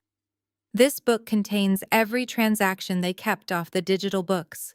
Every unlaundered cash drop, every offshore routing number, and every payout to that contractor blackmailing them. I opened the black book. My eyes scanned the meticulously handwritten columns. It was the holy grail of financial fraud investigations. Criminals always think they are smarter than the system, but their fatal flaw is paranoia. They never fully trust digital records, so they keep a physical master copy. I turned the page, and my blood ran cold. "Jasmine," I said, tracing my finger down a column dated 15 years ago. "Do you know what this is?" She leaned over the table. "It looks like personal loan disbursements." "These are fraudulent loans," I corrected her. "This is my social security number. My parents and Greg used my identity when I was a teenager to secure over $400,000 in commercial credit. They deliberately defaulted on the debt to funnel cash directly into my father's failing real estate firm. They tanked my credit score before I went to college to keep me financially dependent on them." Jasmine stared at me, horror flashing in her eyes. "My God, they are absolute monsters." "They are," I agreed, snapping the black book shut. "And they are going to pay for every single thing they have done. But I need to know exactly what you want out of this, Jasmine. You did not risk stealing this ledger just out of the goodness of your heart. You want something in return. Jasmine straightened her posture. I want full legal immunity, Diana. My name is on the mortgage for that Miami condo Greg bought his mistress. My name is tied to his shell companies because he made me sign papers under the guise of estate planning. When the federal government raids Watson Commercial Development, they will look at me as an accomplice. I refuse to lose my freedom for his crimes. You work in federal banking compliance. You protect me, and the ledger is yours. I looked at the desperate woman sitting across from me. I had every reason to despise her. She actively participated in the cruel public smear campaign against me just hours ago. But my ultimate goal was the absolute annihilation of Richard and Greg Watson. Jasmine was offering me the exact weapon I needed to execute that plan flawlessly. Deal, I stated, extending my hand. You will not face a single charge. I will hand you over to the Internal Revenue Service as a protected whistleblower. Under the federal whistleblower program, you will receive full legal immunity and a percentage of the recovered funds. You can walk away from this marriage completely clean and financially secure. Jasmine let out a shuddering breath of profound relief. She reached across the table and shook my hand firmly. Take them down, Diana. Take them all down. I left the coffee shop with the black ledger secured safely inside my briefcase. I drove straight back to my house, ensuring the perimeter security system was fully activated before locking myself back inside David's office. I placed the physical black book next to my keyboard and opened the highly encrypted digital audit file I had compiled earlier. I began the meticulous process of cross-referencing my brother's handwritten notes with the offshore wire transfers I had pulled from the banking conglomerate's forensic database. The sheer scale of the tax evasion was staggering. My father had always projected the image of a moderately successful regional developer, but the reality was far more sinister. They had been artificially deflating their domestic revenue while funneling massive construction kickbacks through a labyrinth of phantom limited liability companies. I traced a series of matching transactions. In the ledger, Greg had noted a cash influx of $300,000 from a municipal building contract. On the digital side, that exact same amount was instantly routed through an entity called Pinnacle Logistics, broken down into smaller increments to avoid reporting triggers, and deposited into an account in Nassau. I continued compiling the data, merging the physical proof with the digital footprint. I calculated the total amount of concealed unwashed assets over the past 10 years. The final number blinking on my secondary monitor made me sit back in my chair. $4.2 million. They owed the federal government over $4 million in unpaid taxes and penalties. This was no longer a simple case of corporate embezzlement. This elevated their crimes to a severe top-tier federal felony. The Internal Revenue Service Criminal Investigation Division does not negotiate with tax evaders at this level.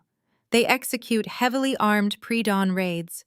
They freeze every single bank account, seize every piece of physical property, and auction off luxury vehicles to recoup the stolen funds. My father's sprawling Connecticut estate, his pristine country club memberships, his vintage car collection. It was all going to be seized by the federal government. They would be left with absolutely nothing. But the tax evasion was only the financial mechanism of their destruction. It was the lever I needed to pull to secure justice for the actual crime. I looked at the audio file saved on my desktop. The recording of David confronting Greg about the sabotaged brakes. If I handed that audio file to local police, Greg's lawyers would stall for years. But if Greg was already sitting in a federal interrogation room facing decades in federal prison for a multi-million-dollar money laundering conspiracy, a murder charge would break him completely. The federal agents would use the financial crimes to leverage a full recorded confession about the car crash. I spent the next hour formatting the ultimate inescapable dossier. I digitized every single page of the black ledger, pairing the handwritten notes with the corresponding offshore wire logs. I attached the forged power of attorney document, explicitly outlining their attempt to steal my husband's life insurance. I attached the loan documents proving their historical identity theft using my social security number. Finally, I attached the mechanic's invoice and the audio recording of David's final confrontation. I organized the files, creating a watertight, bulletproof case that any federal prosecutor would consider a career-making gift. I encrypted the master file and loaded it onto a secure portable hard drive. I glanced at the clock on my wall. It was approaching 5 in the evening. I was scheduled to meet my treacherous family at the Continental in exactly 2 hours. They expected me to walk into their private dining room, hand over a cashier's check for $100,000, and beg for their forgiveness. They expected me to submit to their fraudulent medical conservatorship. I picked up my cell phone. I navigated to my secure professional contacts list. I located the direct line for Special Agent Marcus Thompson. Agent Thompson ran the regional division of the IRS Criminal Investigation Unit. We had collaborated closely over the past 5 years. He was a ruthless, brilliant investigator who did not care about local politics or country club reputations. I hit the dial button. The line rang twice before he answered. Thompson. His deep, gravelly voice echoed through the speaker. Marcus, it is Diana Preston, I said, keeping my voice perfectly calm and completely steady. Diana, he replied, his tone immediately shifting to one of respectful sympathy. I heard about David and your daughter. I am so incredibly sorry for your loss. If there is anything I can do, please just name it. I need a major favor, Marcus, I stated, bypassing the condolences entirely. I am holding physical and digital proof of a massive multi-million-dollar wire fraud and international tax evasion conspiracy. The targets are actively laundering money through offshore accounts in Nassau to avoid an impending federal audit. The sympathy in Agent Thompson's voice instantly vanished, replaced by sharp professional intensity. How much are we talking about, Diana? Over $4 million owed in federal taxes, I replied, staring at the glowing numbers on my monitor. I have the physical ledgers. I have the offshore routing numbers. I have a cooperating whistleblower willing to testify for full immunity. I am handing you a career-making federal felony case, served on an absolute silver platter. I could hear the sound of him sitting up in his office chair. Bring the files to my office right now. I will assemble a strike team. No, I interrupted firmly. I will give you the complete unredacted dossier, Marcus. But you have to execute the raid exactly when and where I say. Agent Thompson did not hesitate. You have a deal, he replied, his voice vibrating with professional anticipation. Text me the precise time and location. My tactical team will be locked, loaded, and waiting on your signal. I ended the call, placing my phone inside my leather briefcase next to the physical black ledger and the encrypted hard drive. The heavy brass clasps snapped shut with a metallic click. It sounded like the locking mechanism of a federal prison cell. I walked upstairs to my bedroom, bypassing the dark morning clothes. My mother had explicitly commanded me not to wear black to her dinner. I intended to follow that directive to the absolute letter. The drive to downtown Hartford took 40 minutes. The Continental Steakhouse sat on a prime corner of the financial district, projecting an aura of intimidating wealth. I handed my keys to the valet, gripped my briefcase, and walked through the revolving doors. The dimly lit interior smelled faintly of expensive cigars and roasted garlic. A hostess in a sleek black dress greeted me with a professional smile. I am here for the Watson private dinner, I told her. Right this way, miss. They are waiting for you in the reserve room. I followed her past the crowded main dining floor. The reserve room was situated at the back of the restaurant, completely isolated from the general public. Heavy mahogany double doors stood between me and my treacherous family. The hostess reached for the brass handle, but I gently placed my hand over hers, stopping her movement. I will announce myself, I said quietly. She nodded, stepped back gracefully, and disappeared down the carpeted hallway. I took one deep breath. I channeled every ounce of my grief, every shred of my blinding rage, and compressed it into pure, unbreakable focus. I pushed the heavy oak doors wide open and stepped directly into the lion's den. The atmosphere inside the exclusive private dining room was disgustingly festive. The polished mahogany table was overflowing with crystal wine glasses, silver platters of artisan appetizers, and massive floral centerpieces. Patricia had invited an audience. Aunt Susan, Uncle Robert, and several cousins were seated around the perimeter, sipping premium champagne and laughing loudly. They had all come to witness the broken widow publicly surrender her husband's estate. They expected me to shuffle into the room wearing a drab sweater, clutching a crumpled tissue and begging for mercy. Instead, the entire room fell dead silent the exact moment I crossed the threshold. I was not wearing black. I was wearing a sharply tailored, brilliant crimson power suit. The vibrant red fabric commanded absolute attention, fitting my frame with flawless, aggressive precision. I wore towering stiletto heels that clicked sharply against the hardwood floor with every deliberate step. My hair was pulled back into a severe twist, and my makeup highlighted the cold calculation in my eyes. I looked less like a grieving daughter seeking forgiveness, and more like an executioner arriving to liquidate an empire. My mother's smug, triumphant smile instantly vanished, replaced by a sudden flash of deep, unsettling confusion. Her eyes darted over my crimson suit, her manicured fingers tightening involuntarily around the stem of her wineglass. She had anticipated a broken victim. She did not know how to process the apex predator standing before her. "Diana," my father said, recovering his composure faster than his wife. He stood at the head of the table, projecting his usual aura of arrogant authority. "You are late. We were wondering if your fragile mental state had prevented you from making the drive." "I am exactly on time, Richard," I replied, refusing to use his familial title. I walked confidently down the entire length of the room and claimed the single empty chair directly across from him. I placed my leather briefcase on the floor beside my feet and rested my hands gracefully on the crisp white tablecloth. Aunt Susan leaned over to Uncle Robert, actively whispering behind her hand, while shooting me a deeply disapproving glare. The extended family was clearly offended by my lack of visible devastation. They were ready for a tearful apology, and my stoic demeanor was ruining their evening entertainment. "Well," my father announced, loudly raising his crystal glass to command the room's attention. He puffed out his chest, basking in the spotlight. "Despite the blatant disrespect regarding the dress code, we are gathered here tonight for a specific, important purpose. We are here to welcome the prodigal daughter back into the fold." He looked around the table, making deliberate eye contact with the aunts and uncles to ensure they were absorbing his magnificent benevolence. "The past week has been incredibly trying for all of us," Richard continued, his voice dripping with manufactured sincerity. "Grief makes people do terrible things. It makes them lash out at the very people who are trying to protect them." Diana allowed her temporary emotional instability to cloud her judgment, leading to some highly offensive legal threats against this family. But we are not a family that holds grudges against the mentally vulnerable. My mother nodded sagely from her seat, dabbing at her dry eyes with a linen napkin. "It has been a nightmare," she chimed in, playing her role perfectly. "But we are a family of forgiveness."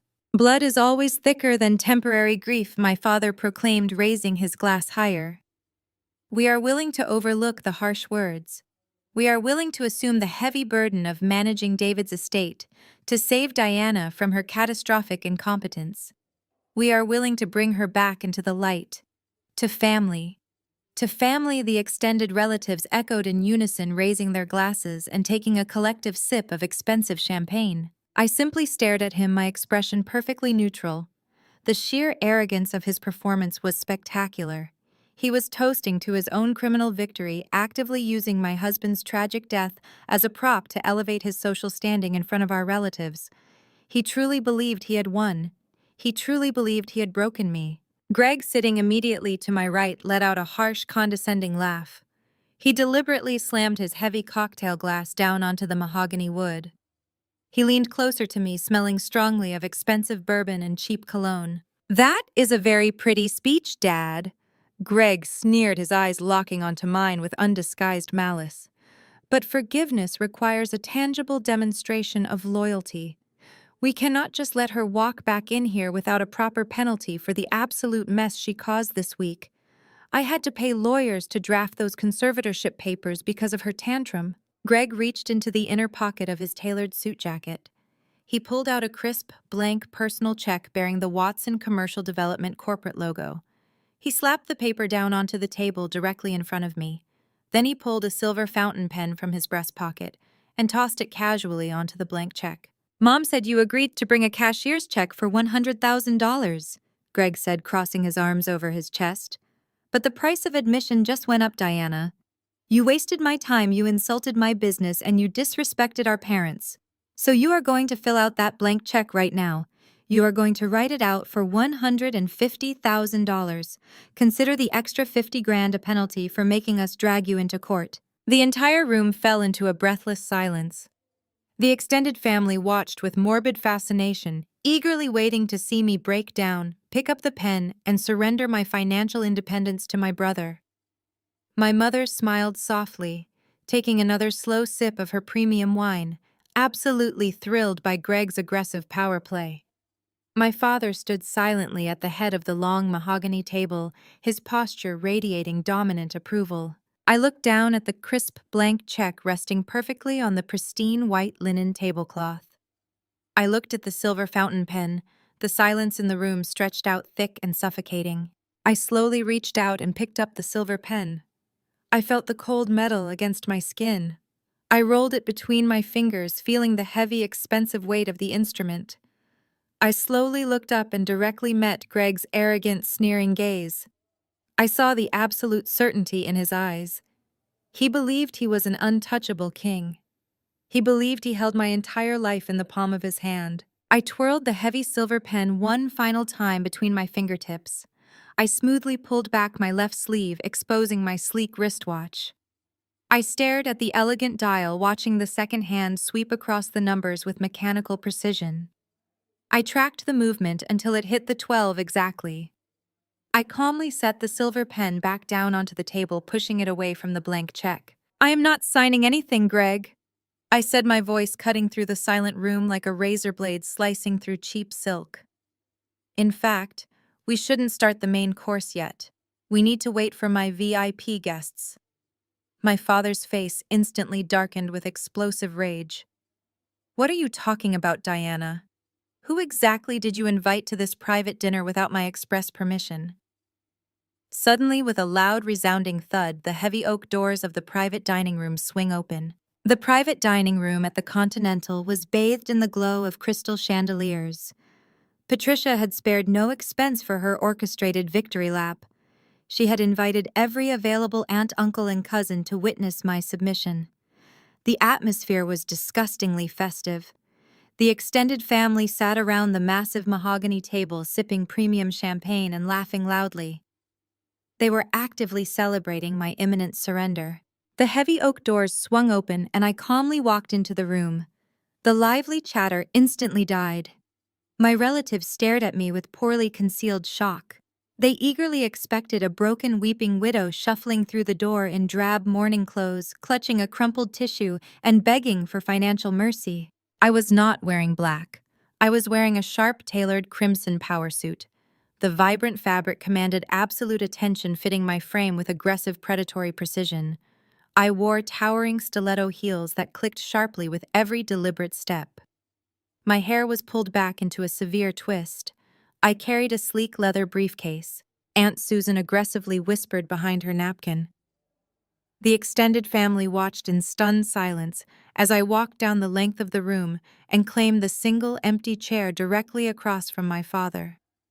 I placed my leather briefcase on the floor. I looked less like a grieving daughter and more like an executioner arriving to liquidate an empire. Richard quickly recovered his composure. He stood up at the head of the table, projecting his usual aura of pompous, arrogant authority. He picked up his crystal wine glass, tapping it gently with a silver spoon to command the room's undivided attention. "We are gathered here tonight for a specific purpose," Richard announced loudly. "We are here to welcome the prodigal daughter back into the fold. The past week has been incredibly trying. Grief makes people do terrible things, and Diana allowed her emotional instability to cloud her judgment. We are a family of forgiveness, because family blood is thicker than temporary grief." The extended relatives smiled approvingly, raising their glasses in a collective toast to my father's magnificent benevolence. Greg let out a harsh, condescending laugh. He slammed his cocktail glass down onto the mahogany wood. That is a very pretty speech, Dad, Greg sneered, locking eyes with me. But forgiveness requires a tangible demonstration of loyalty. Greg reached into his tailored suit jacket and pulled out a blank personal check. He slapped the paper down onto the table, sliding it directly across the white linen toward me. He tossed a silver fountain pen on top of it. Mom said you agreed to bring a check for $100,000, Greg said, crossing his arms. But the price of admission just went up, Diana. So you are going to fill out that blank check right now for $150,000. Consider the extra 50 grand a penalty for your earlier disrespect. The room fell into a breathless silence. My mother smiled softly from her seat, thrilled by Greg's ruthless power play. They eagerly waited for me to break down, pick up the pen, and surrender my independence. I slowly reached out and picked up the silver pen. I rolled it between my fingers, twirling it effortlessly with a calm, practiced motion. I smoothly pulled back my left sleeve, exposing my sleek wristwatch. I stared at the elegant dial. I set the silver pen back down onto the table, pushing it away from the blank check. I am not signing anything, Greg, I said softly. In fact, we shouldn't start the main course yet. We need to wait for my VIP guests. My father's face darkened with explosive rage. What are you talking about, Diana? I did not answer him. I unlatched the heavy locks of my briefcase. The crisp click echoed sharply. I reached inside and pulled out 3 massive, heavily bound financial dossiers. They were thick, brutal stacks of irrefutable forensic evidence. I stood slowly. I lifted the heavy dossiers and threw them directly into the center of the dining table.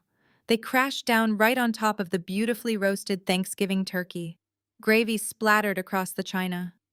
My mother let out a shrill scream of horror as dark grease stained her lace tablecloth. "What in God's name are you doing?" Richard roared, slamming his hands on the table. I turned my gaze away from him and addressed the entire room. The aunts, uncles, and cousins were staring at me with wide, terrified eyes. I was about to give them a front-row seat to a corporate massacre. For the past week, my father and my brother have tried to convince all of you that I am unstable, I announced clearly. They claimed my dead husband embezzled $2 million from their commercial real estate firm. They filed for an emergency medical conservatorship to seize total control of my finances. They lied to you, I stated flatly, pointing directly at the gravy-stained dossiers. Those binders contain the complete unredacted forensic audits of Watson Commercial Development. Richard and Greg have been running a highly sophisticated multi-million-dollar money laundering conspiracy through phantom shell companies for a decade. When I was 18 years old, I continued my tone dropping into a lethal register. My parents and my brother stole my identity.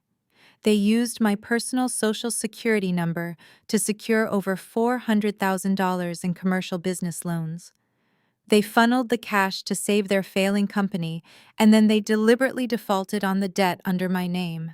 They intentionally destroyed my credit score and my financial future so I would always be dependent on them. Uncle Robert gasped audibly, dropping his napkin onto the floor. My mother opened her mouth to speak, but the sheer devastating truth paralyzed her vocal cords. But that is not their worst crime, I said, leaning forward. 2 weeks ago, Richard and Greg were officially notified of an impending Internal Revenue Service audit. They panicked. They chartered a private jet and flew to Nassau, Bahamas to illegally hide millions of dollars in offshore accounts. I tracked their flight logs and offshore bank exit logs. They were sitting inside a foreign bank actively hiding dirty money from the federal government on the exact same afternoon I was burying David and Lily. A collective gasp of pure disgust ripped through the private dining room. Aunt Susan stared at my mother with absolute revulsion. The extended relatives who had eagerly judged me just moments prior were now looking at Richard and Greg in pure disgust. The social hierarchy of the family shattered in an instant. The illusion of my father's prestigious empire collapsed into dust. My father looked physically ill. The arrogant color completely drained from his face, leaving his skin a sickly pallid gray. He desperately looked around the room, realizing his audience was turning against him. He needed an ally. Greg, however, was violently unraveling. He slammed his fist onto the table, rattling the silverware. "This is insane," he bellowed, spit flying from his lips. "You cannot prove any of this. She faked those documents."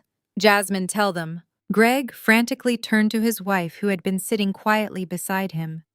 Jasmine, tell them she is a lying, hysterical widow. Tell them I am innocent. Back me up.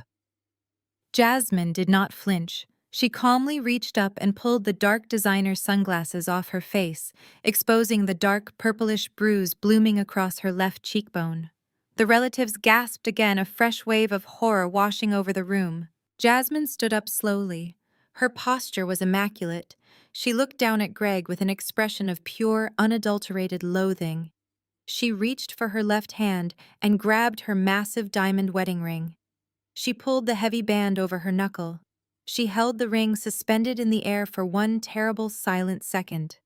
Then she opened her fingers and dropped it directly into Greg's crystal glass of red wine. The expensive diamond sank to the bottom with a muffled splash. I filed for divorce and sole custody this morning. Greg, Jasmine stated, her voice echoing with absolute unflinching clarity. And I gave Diana the black ledger from your home safe. Greg let out a guttural, animalistic roar of pure rage. The realization that his own wife had handed over the holy grail of financial evidence completely destroyed his remaining sanity. He kicked his chair back violently, sending it crashing to the hardwood floor. He lunged across the table toward Jasmine in a blind, destructive fury, desperate to silence the woman who had just guaranteed his total annihilation. I slammed my hand down on the mahogany table, stopping his momentum. I wouldn't do that, Greg, I said softly, my voice chillingly calm against his explosive anger. At that exact moment, the restaurant manager nervously backed away from the doorway with his hands raised. The heavy oak doors of the private dining room swung open. 3 heavily armed federal agents and 2 local police officers stepped into the room. Special Agent Marcus Thompson stepped firmly across the threshold, completely bypassing the terrified restaurant manager who was trembling near the hallway. He wore a dark tactical windbreaker layered over a heavy Kevlar vest, boldly emblazoned with the bright yellow letters, indicating his division within the Internal Revenue Service Criminal Investigation Unit. 2 local uniformed police officers immediately flanked the heavy mahogany doors, their hands resting cautiously on their leather duty belts, instantly securing the perimeter of the opulent dining room. The sudden violent intrusion of federal law enforcement into their pristine, insulated world shattered the atmosphere like a heavy iron hammer smashing through a stained glass window. Thompson reached inside his dark jacket and pulled out his gold federal badge. He held it high, allowing the gleaming metal to catch the ambient light of the expensive crystal chandeliers hanging overhead. His face was a mask of absolute, unyielding authority. Richard Watson. Gregory Watson, he announced, his gravelly, commanding voice, projecting effortlessly across the silent, horrified room. You are both under arrest. He did not wait for them to process the shock before he began reading them their sins. He listed the charges with lethal clinical precision. He announced their arrests for federal wire fraud, international money laundering, and a massive multi-million-dollar conspiracy to commit tax evasion. He explicitly mentioned the $4.2 million in concealed assets. He loudly referenced the offshore banking routes in the Bahamas and the labyrinth of fraudulent shell companies they had used to hide their dirty money. Every single word he spoke was another heavy nail being hammered directly into their coffins. The private dining room instantly descended into absolute chaos. Aunt Susan let out a shrill, piercing scream, dropping her crystal champagne flute. It shattered violently against the polished hardwood floor, the expensive bubbling liquid pooling rapidly around her designer shoes. Uncle Robert scrambled backward, practically tripping over his own chair to physically distance himself from my father. The extended relatives who had eagerly judged me just moments prior were now pressing their backs against the expensive floral wallpaper. They stared at Richard and Greg with expressions of pure, unadulterated disgust, treating them like radioactive waste. The social hierarchy of the family shattered in a single instant. My father, the untouchable titan of local real estate, attempted to play his usual hand of arrogant intimidation. The smug color completely drained from his face, leaving his skin a sickly, pallid gray. But he puffed out his chest anyway. "This is an outrageous mistake," Richard bellowed, his face flushing a dangerous apoplectic purple. Do you have any idea who I am? I know the mayor personally. I demand you call my attorney immediately. Agent Thompson did not even blink.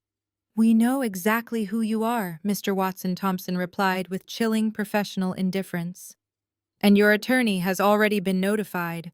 His firm is currently being raided by my colleagues executing a separate federal search warrant for the fraudulent conservatorship documents you attempted to file this afternoon. Put your hands behind your back. Greg was rapidly hyperventilating.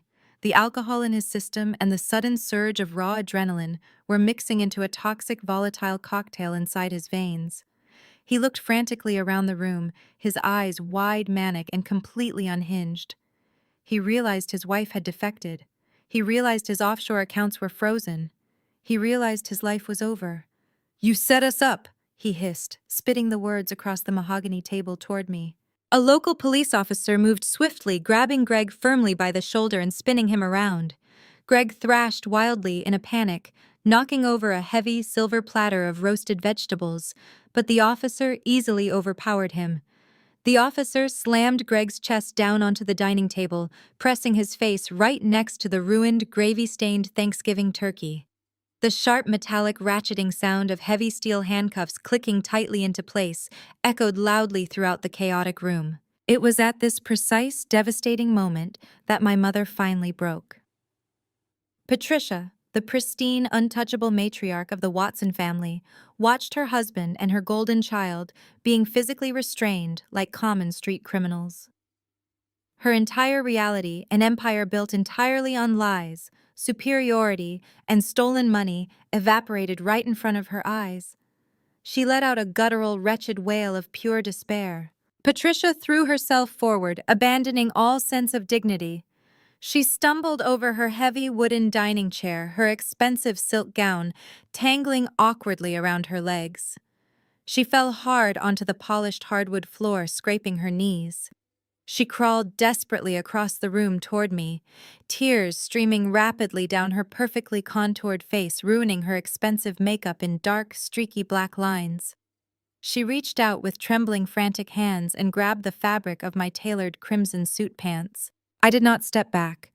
I stood perfectly still, looking down at the woman who had spent my entire life trying to break my spirit and diminish my worth.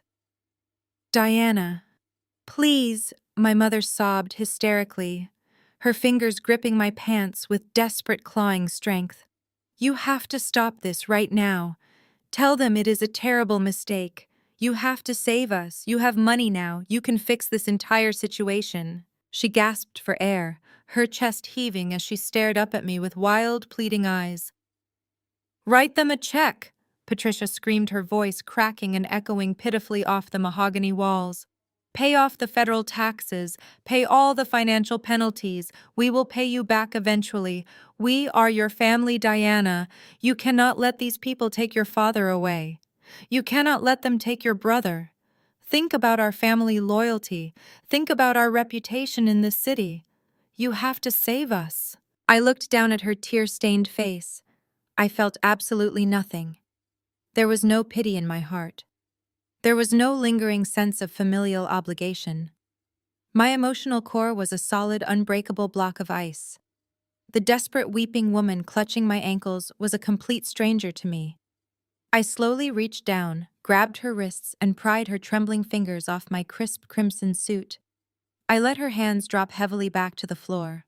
"You skipped my husband and 6-year-old daughter's funeral because you said it was a trivial event," I stated smoothly, my voice echoing through the silent room with the lethal, inescapable precision of a sniper's bullet. I stared directly into her terrified eyes, ensuring she felt the absolute crushing weight of her own cruelty returning to destroy her. "Let's see if a 20-year sentence in federal prison is trivial, Mother." Patricia collapsed entirely onto the floor, burying her face in her trembling hands, weeping uncontrollably into the hardwood. Aunt Susan was crying openly now, gripping Uncle Robert's arm in sheer terror. The absolute destruction of the Watson family was final and complete. The financial empire was dead. Their pristine social standing was permanently obliterated. They were going to lose the sprawling estate, the luxury cars, the country club memberships, and their freedom. Agent Thompson signaled to his tactical men.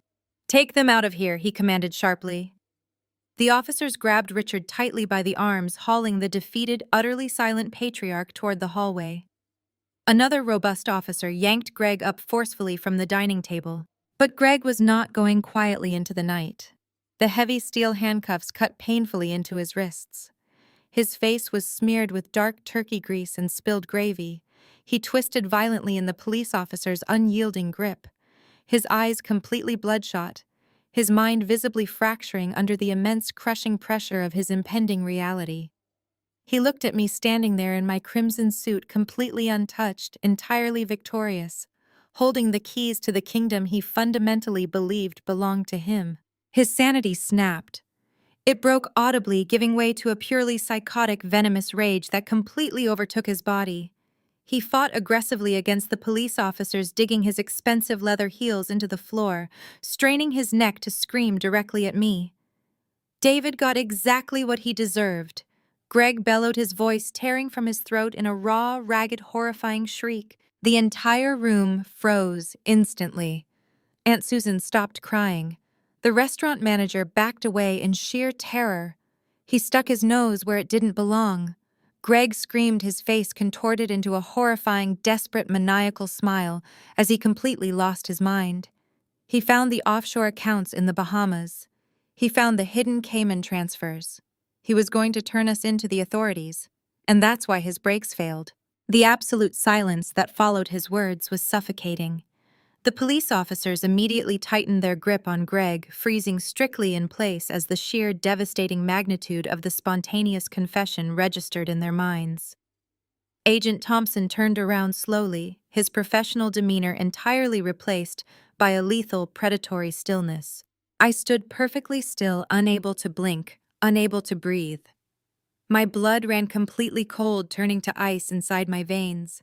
The multi-million-dollar tax evasion was just the lever I needed to trap them in a federal interrogation room, but I never expected him to scream it proudly in a room full of witnesses and federal agents.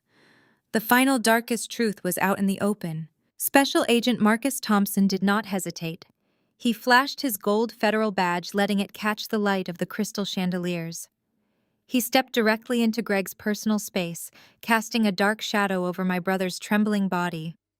Two local police officers shoved Greg firmly against the mahogany table, pinning his chest against the ruined dinner spread. Gravy and red wine soaked his custom-tailored suit. The atmosphere had shifted from shock to a suffocating horror. "Richard Watson, Gregory Watson," Agent Thompson announced, his gravelly voice echoing with absolute lethal authority. "You are both under arrest. I am formally charging you with federal wire fraud, international money laundering, and a multi-million-dollar conspiracy to commit tax evasion. You have the right to remain silent. Anything you say can and will be used against you in a court of law. You have the right to an attorney. If you cannot afford an attorney, one will be provided for you. Do you understand these rights?" The private dining room instantly descended into absolute chaos. Aunt Susan let out a shrill scream, dropping her champagne flute. It shattered violently against the polished hardwood floor. Uncle Robert scrambled backward, practically tripping over his own chair to physically distance himself. The extended relatives who had spent their lives worshipping my father were entirely mute. The illusion of the pristine Watson legacy had been completely shattered, replaced by the grotesque reality of blood and greed. My father stood frozen at the head of the table. Richard Watson, the untouchable titan of commercial real estate, was physically trembling. The silver handcuffs binding his wrists clinked sharply against his expensive watch. He looked at Agent Thompson, then at Greg, and finally at me. He saw the cold, calculated execution of his entire empire reflecting in my eyes. The immense, crushing pressure of the federal agents closing in finally broke his resolve. The arrogant patriarch crumbled into a desperate old man. "It was not supposed to happen like that," Richard blurted out, his voice cracking with unadulterated panic. He took a stumbling step forward, pulling against the grip of the arresting officer. "We did not want anyone to die. You have to believe me. You have to understand the context." Agent Thompson snapped his attention to my father. "I highly suggest you remain silent, Mr. Watson. You are actively digging a deeper grave." But Richard could not stop. The dam had broken, and his cowardice demanded he throw his own son to the wolves to save his own skin. David found the offshore routing numbers Richard babbled frantically, sweat beading on his forehead. He found the physical ledger Greg left out. He confronted us. He threatened to go straight to the Internal Revenue Service and the Securities and Exchange Commission. We were going to lose everything. The entire company, the estates, the legacy. Greg said he knew a mechanic, a contractor who handled off-the-books problems for our development sites. My father swallowed hard, his eyes pleading as he looked at the disgusted faces of his extended family. Greg paid the mechanic to tamper with the brake lines on David's car. It was just supposed to be a warning. We just wanted to scare him. We wanted him to get into a minor fender bender just enough to make him realize we could reach him anywhere. We wanted to terrify him into keeping his mouth shut about the tax evasion. We didn't mean to kill Lily. The sheer audacity of his confession, the pathetic attempt to minimize the brutal murder of my husband and my beautiful 6-year-old daughter, shattered the final icy wall of my composure. The calculated professionalism I had maintained for the past week completely evaporated. It was instantly replaced by a wave of pure, unadulterated grief and blinding apocalyptic rage. I did not scream. I did not physically attack them. My stillness was far more terrifying than any physical violence. I walked slowly around the edge of the mahogany table, my stiletto heels clicking rhythmically against the hardwood floor, until I stood mere inches away from my father. "A terrible, tragic accident," I repeated softly, my voice vibrating with a dark, lethal intensity that made the hair on the back of my neck stand up. "You paid a mechanic to sever the brake lines of a vehicle carrying my family, and you dare call it an accident. You murdered my husband because you were too greedy to pay your taxes.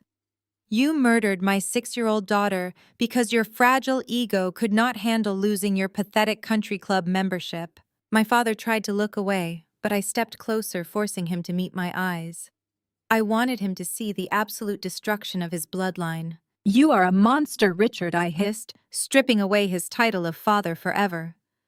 "And you, Greg, are a pathetic, weak coward who had to hire a mechanic to do your dirty work because you have never fought a fair fight in your miserable life. You both thought you were untouchable. You thought you could simply throw money at the problem and walk away clean. You thought you could intimidate a grieving widow into signing away her silence."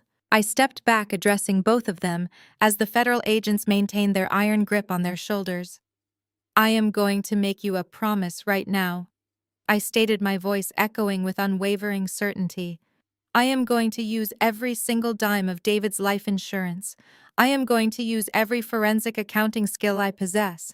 I am going to dedicate every waking second of my existence to ensuring that neither of you ever breathes free air again.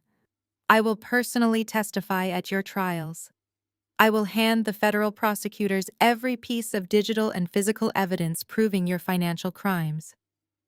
I will sit in the front row of the courtroom every single day until the judge hands down consecutive life sentences for the murder of my family. You are going to die in a federal prison cell, and your names will be remembered as nothing more than a cautionary tale of greed and absolute failure." It was at this precise moment that Patricia finally broke. She fell to her knees, abandoning all sense of dignity. She scrambled across the polished hardwood floor, tears streaming down her face, ruining her expensive makeup. She reached out with trembling hands, clutching the fabric of my crimson suit pants. "Diana, please!" my mother sobbed hysterically. "You have to stop this. You have money now. You can fix this entire situation. Write them a check. Pay off the IRS. We will pay you back. We are your family. You cannot let them take your father away. Think about our family loyalty. Think about our reputation. You have to save us." I looked down at my mother, completely devoid of emotion. There was no pity in my heart. The desperate, weeping woman clutching my ankles was a complete stranger to me. I slowly reached down and pried her trembling fingers off my crisp suit. I let her hands drop heavily back to the floor. "You skipped my husband and 6-year-old daughter's funeral because you said it was a trivial event," I stated smoothly, my voice cutting through the silent room with lethal precision. "Let's see if a 20-year sentence in federal prison is trivial, Mother." Patricia collapsed onto the floor, weeping uncontrollably. She was utterly abandoned. The extended relatives actively stepped over her as they hurried out of the room, desperate to distance themselves from the radioactive fallout of the Watson name. Nobody offered her a hand. She was left sobbing alone, socially ruined and financially destitute. Agent Thompson nodded sharply to his tactical team. "Get them out of my sight," he commanded.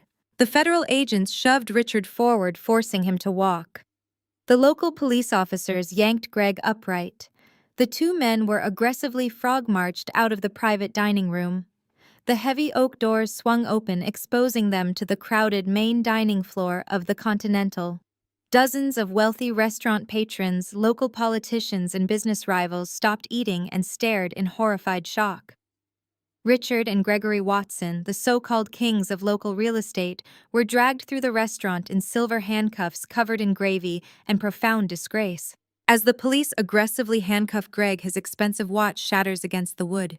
The heavy steel cuts painfully deep into his wrists.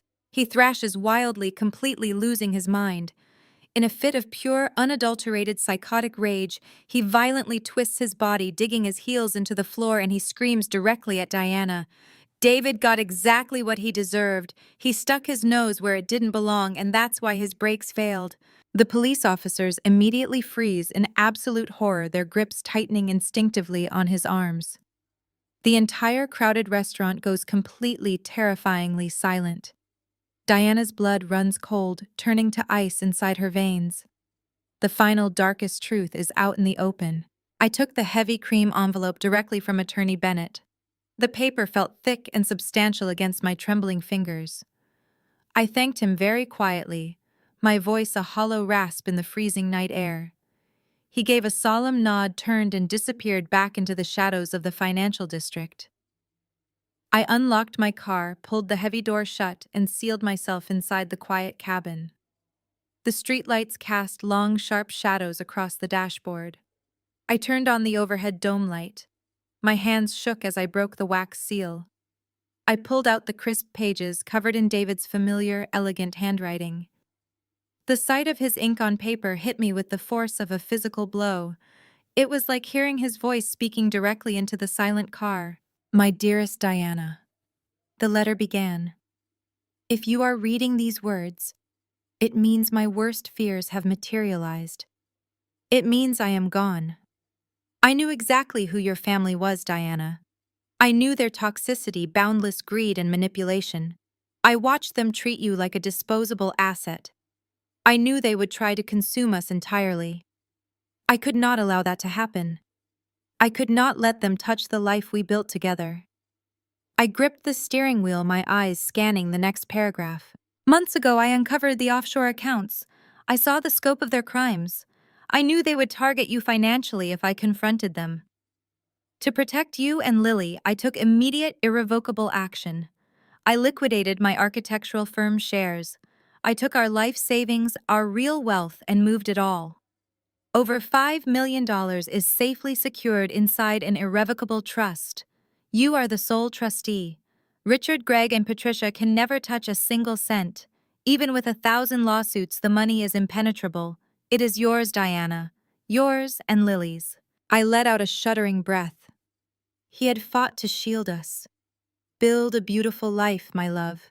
The final handwritten lines read, "Burn the bridges that tie you to them, and let the fire light your way forward." Fast forward exactly 6 months. The criminal justice system moved with merciless brutality when handed an unassailable evidentiary package. The federal prosecutors did not offer plea deals to the masterminds of a multi-million-dollar money laundering conspiracy. They demanded destruction and achieved it. I sat in the front row of the federal courtroom for every minute of the proceedings. I wore the same tailored crimson power suit from the night of their arrest. I wanted the bright red fabric to be the last thing they saw before the iron bars slammed shut for good. Greg stood before the federal judge looking hollowed out. The arrogant heir to the Watson empire was gone. He was pale, trembling, and stripped of his designer suits. He wore a standard orange jumpsuit. The judge did not hesitate. Gregory Watson was sentenced to 25 years in federal prison without parole for manslaughter and fraud. When the armed bailiffs dragged him away in handcuffs, he did not look at me. He kept his eyes glued to the floor, completely broken. Richard faced his own reckoning moments later. The once untouchable patriarch received 15 years in a maximum security federal penitentiary. His advanced age guaranteed it was effectively a permanent life sentence.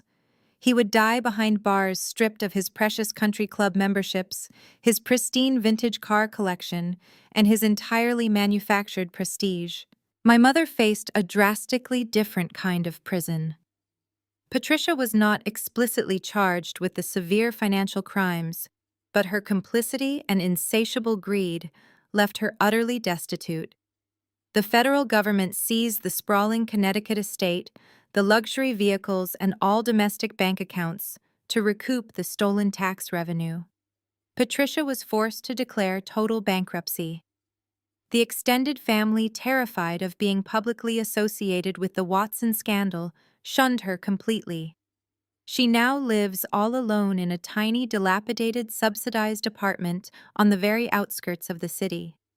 She spends her days entirely alone, surrounded by cheap, peeling wallpaper, left with nothing but the bitter, haunting memories of the fraudulent empire she helped destroy. Jasmine, however, forged a drastically different path forward. She honored our agreement flawlessly. She provided the Internal Revenue Service with total, unredacted cooperation, testifying against Greg and Richard in open court. In exchange, she kept her freedom. She secured full, uncontested legal custody of her children. Armed with her portion of the recovered whistleblower funds, Jasmine relocated to the West Coast and started her own independent consulting firm. She broke the vicious cycle of abuse and walked away clean. I did not simply sit on the immense wealth David had secured for me. A passive safety net was not enough. I needed to forge an active, absolutely devastating weapon. I took the $5 million from the irrevocable trust and created a powerful institution designed to utterly dismantle people exactly like my father and my brother. I established the Lily Foundation. I named it after my beautiful, bright, perfect 6-year-old daughter. Her memory deserved to be a beacon of absolute strength. The foundation operates as a ruthless, highly specialized nonprofit organization. We provide free top-tier forensic accounting and aggressive legal services to women suffering from severe financial abuse at the hands of toxic family members or manipulative spouses. We employ a dedicated team of former federal auditors, aggressive corporate litigators, and seasoned financial investigators. When a woman comes to us terrified that her husband is hiding marital assets, or that her toxic parents have stolen her identity to open fraudulent credit lines, we deploy our experts immediately. We tear through manipulated tax returns, expertly trace hidden offshore wire transfers, and completely obliterate illegal medical conservatorships. We aggressively fight the legal battles these vulnerable women cannot afford to fight themselves. We forcefully level the playing field, and we win consistently. The Lily Foundation became my absolute driving purpose. I poured every single ounce of my suffocating grief, my blinding anger, and my extensive corporate compliance expertise into the organization. We took down incredibly wealthy, abusive husbands, attempting to leave their wives completely destitute during hostile divorce proceedings. We publicly exposed corrupt, manipulative parents intentionally exploiting their own children's credit scores for personal gain. Every single time we won a complex case, every single time we handed a victim back her total financial independence, I genuinely felt Lily and David standing right beside me. My immense grief did not magically disappear. The sharp, suffocating pain of losing my beloved family still hits me unexpectedly on quiet Sunday mornings, or during the first gentle snowfall of the winter season. But the profound pain is no longer a debilitating heavy anchor dragging me down into despair. It is a powerful, unyielding driving engine. It fuels my relentless dedication to the Foundation's mission every single day. I took the darkest, most horrific tragedy imaginable and deliberately forged it into an unstoppable force for ultimate justice. The Watson family actively tried to bury me under a massive mountain of lies and total financial ruin, but they simply handed me the heavy shovel I ultimately needed to meticulously dig their permanent graves. I am standing in my bright sunlit foundation office on the top floor of a downtown high-rise. The walls are painted a crisp, brilliant white. The large floor-to-ceiling windows offer a sweeping, unobstructed view of the stunning city skyline. It is a beautiful space defined by pure transparency, unyielding truth, and absolute power. There are no dark mahogany desks or heavy leather chairs hiding secrets here. There is only the bright promise of the future. I step away from my sleek glass desk and walk slowly toward the large window. I look down at the bustling city streets far below, watching the endless stream of people navigating their busy daily lives. I feel a profound, unshakable sense of quiet peace. The devastating storm has finally passed. The air is remarkably clear. I turn back toward my desk and look at the silver-framed photograph securely resting next to my computer monitor. It is a picture of David and Lily taken during our absolute favorite vacation to the Rocky Coast. David is smiling his warm, easy smile, holding Lily up high on his strong shoulders. She is laughing brightly, her dark hair blowing wildly in the salty ocean breeze. They look so incredibly happy. They look completely safe. I reach out and gently touch the cool glass frame. I let my fingertips rest softly against their smiling faces. I feel the comforting warmth of the morning sun streaming through the window, washing gently over my skin. They called me a failure, a scapegoat, a tool to be used. They thought family meant I had to bleed so they could feast. But I learned that family isn't blood, it's who stands by you in the dark. I stopped calling them family, and in doing so, I finally found my entire life.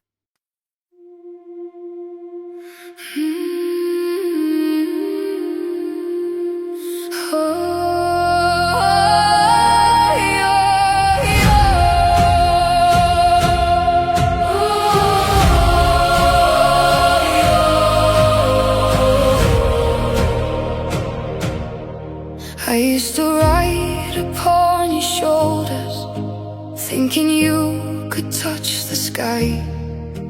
Every road felt less uncertain when I saw the world through your eyes.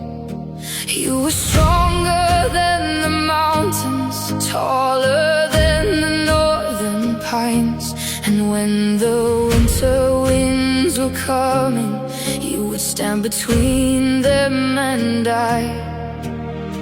Time kept moving like the river, years slipped slowly out to sea. But no matter where life took me, you were always part of me. I am my father's daughter, in every step I take, in every time I choose to stand. When it's easier to break, I carry your courage in my heart, your fire inside my soul. And though the years keep moving on, your love still leads me home.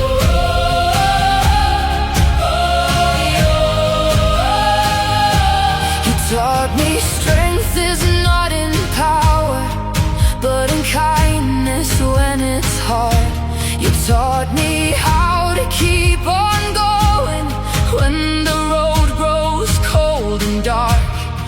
Every lesson, every story, every laugh around the flame lies within me like an echo, calling softly through my name. And when I face my greatest battles, when I feel I can't go on, I can hear your voice beside me saying, child, you're stronger than you know.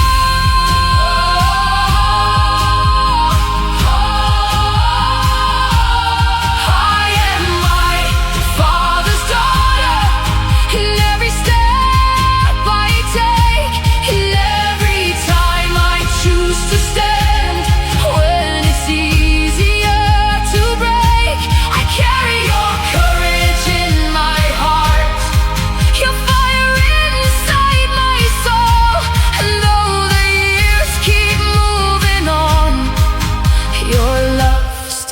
leads me home.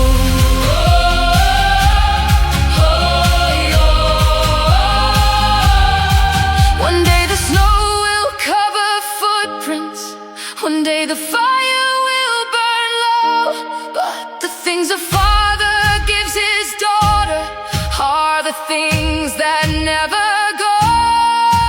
Not the gold or not the stories, not the battles that he won, but the quiet way he loved her and the woman she becomes.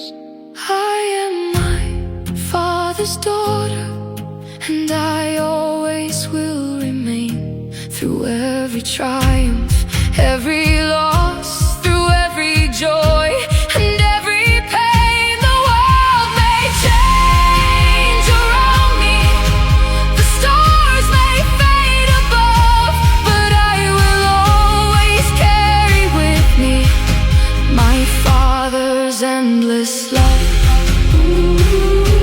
And when they ask me who I am, I'll smile and answer softly.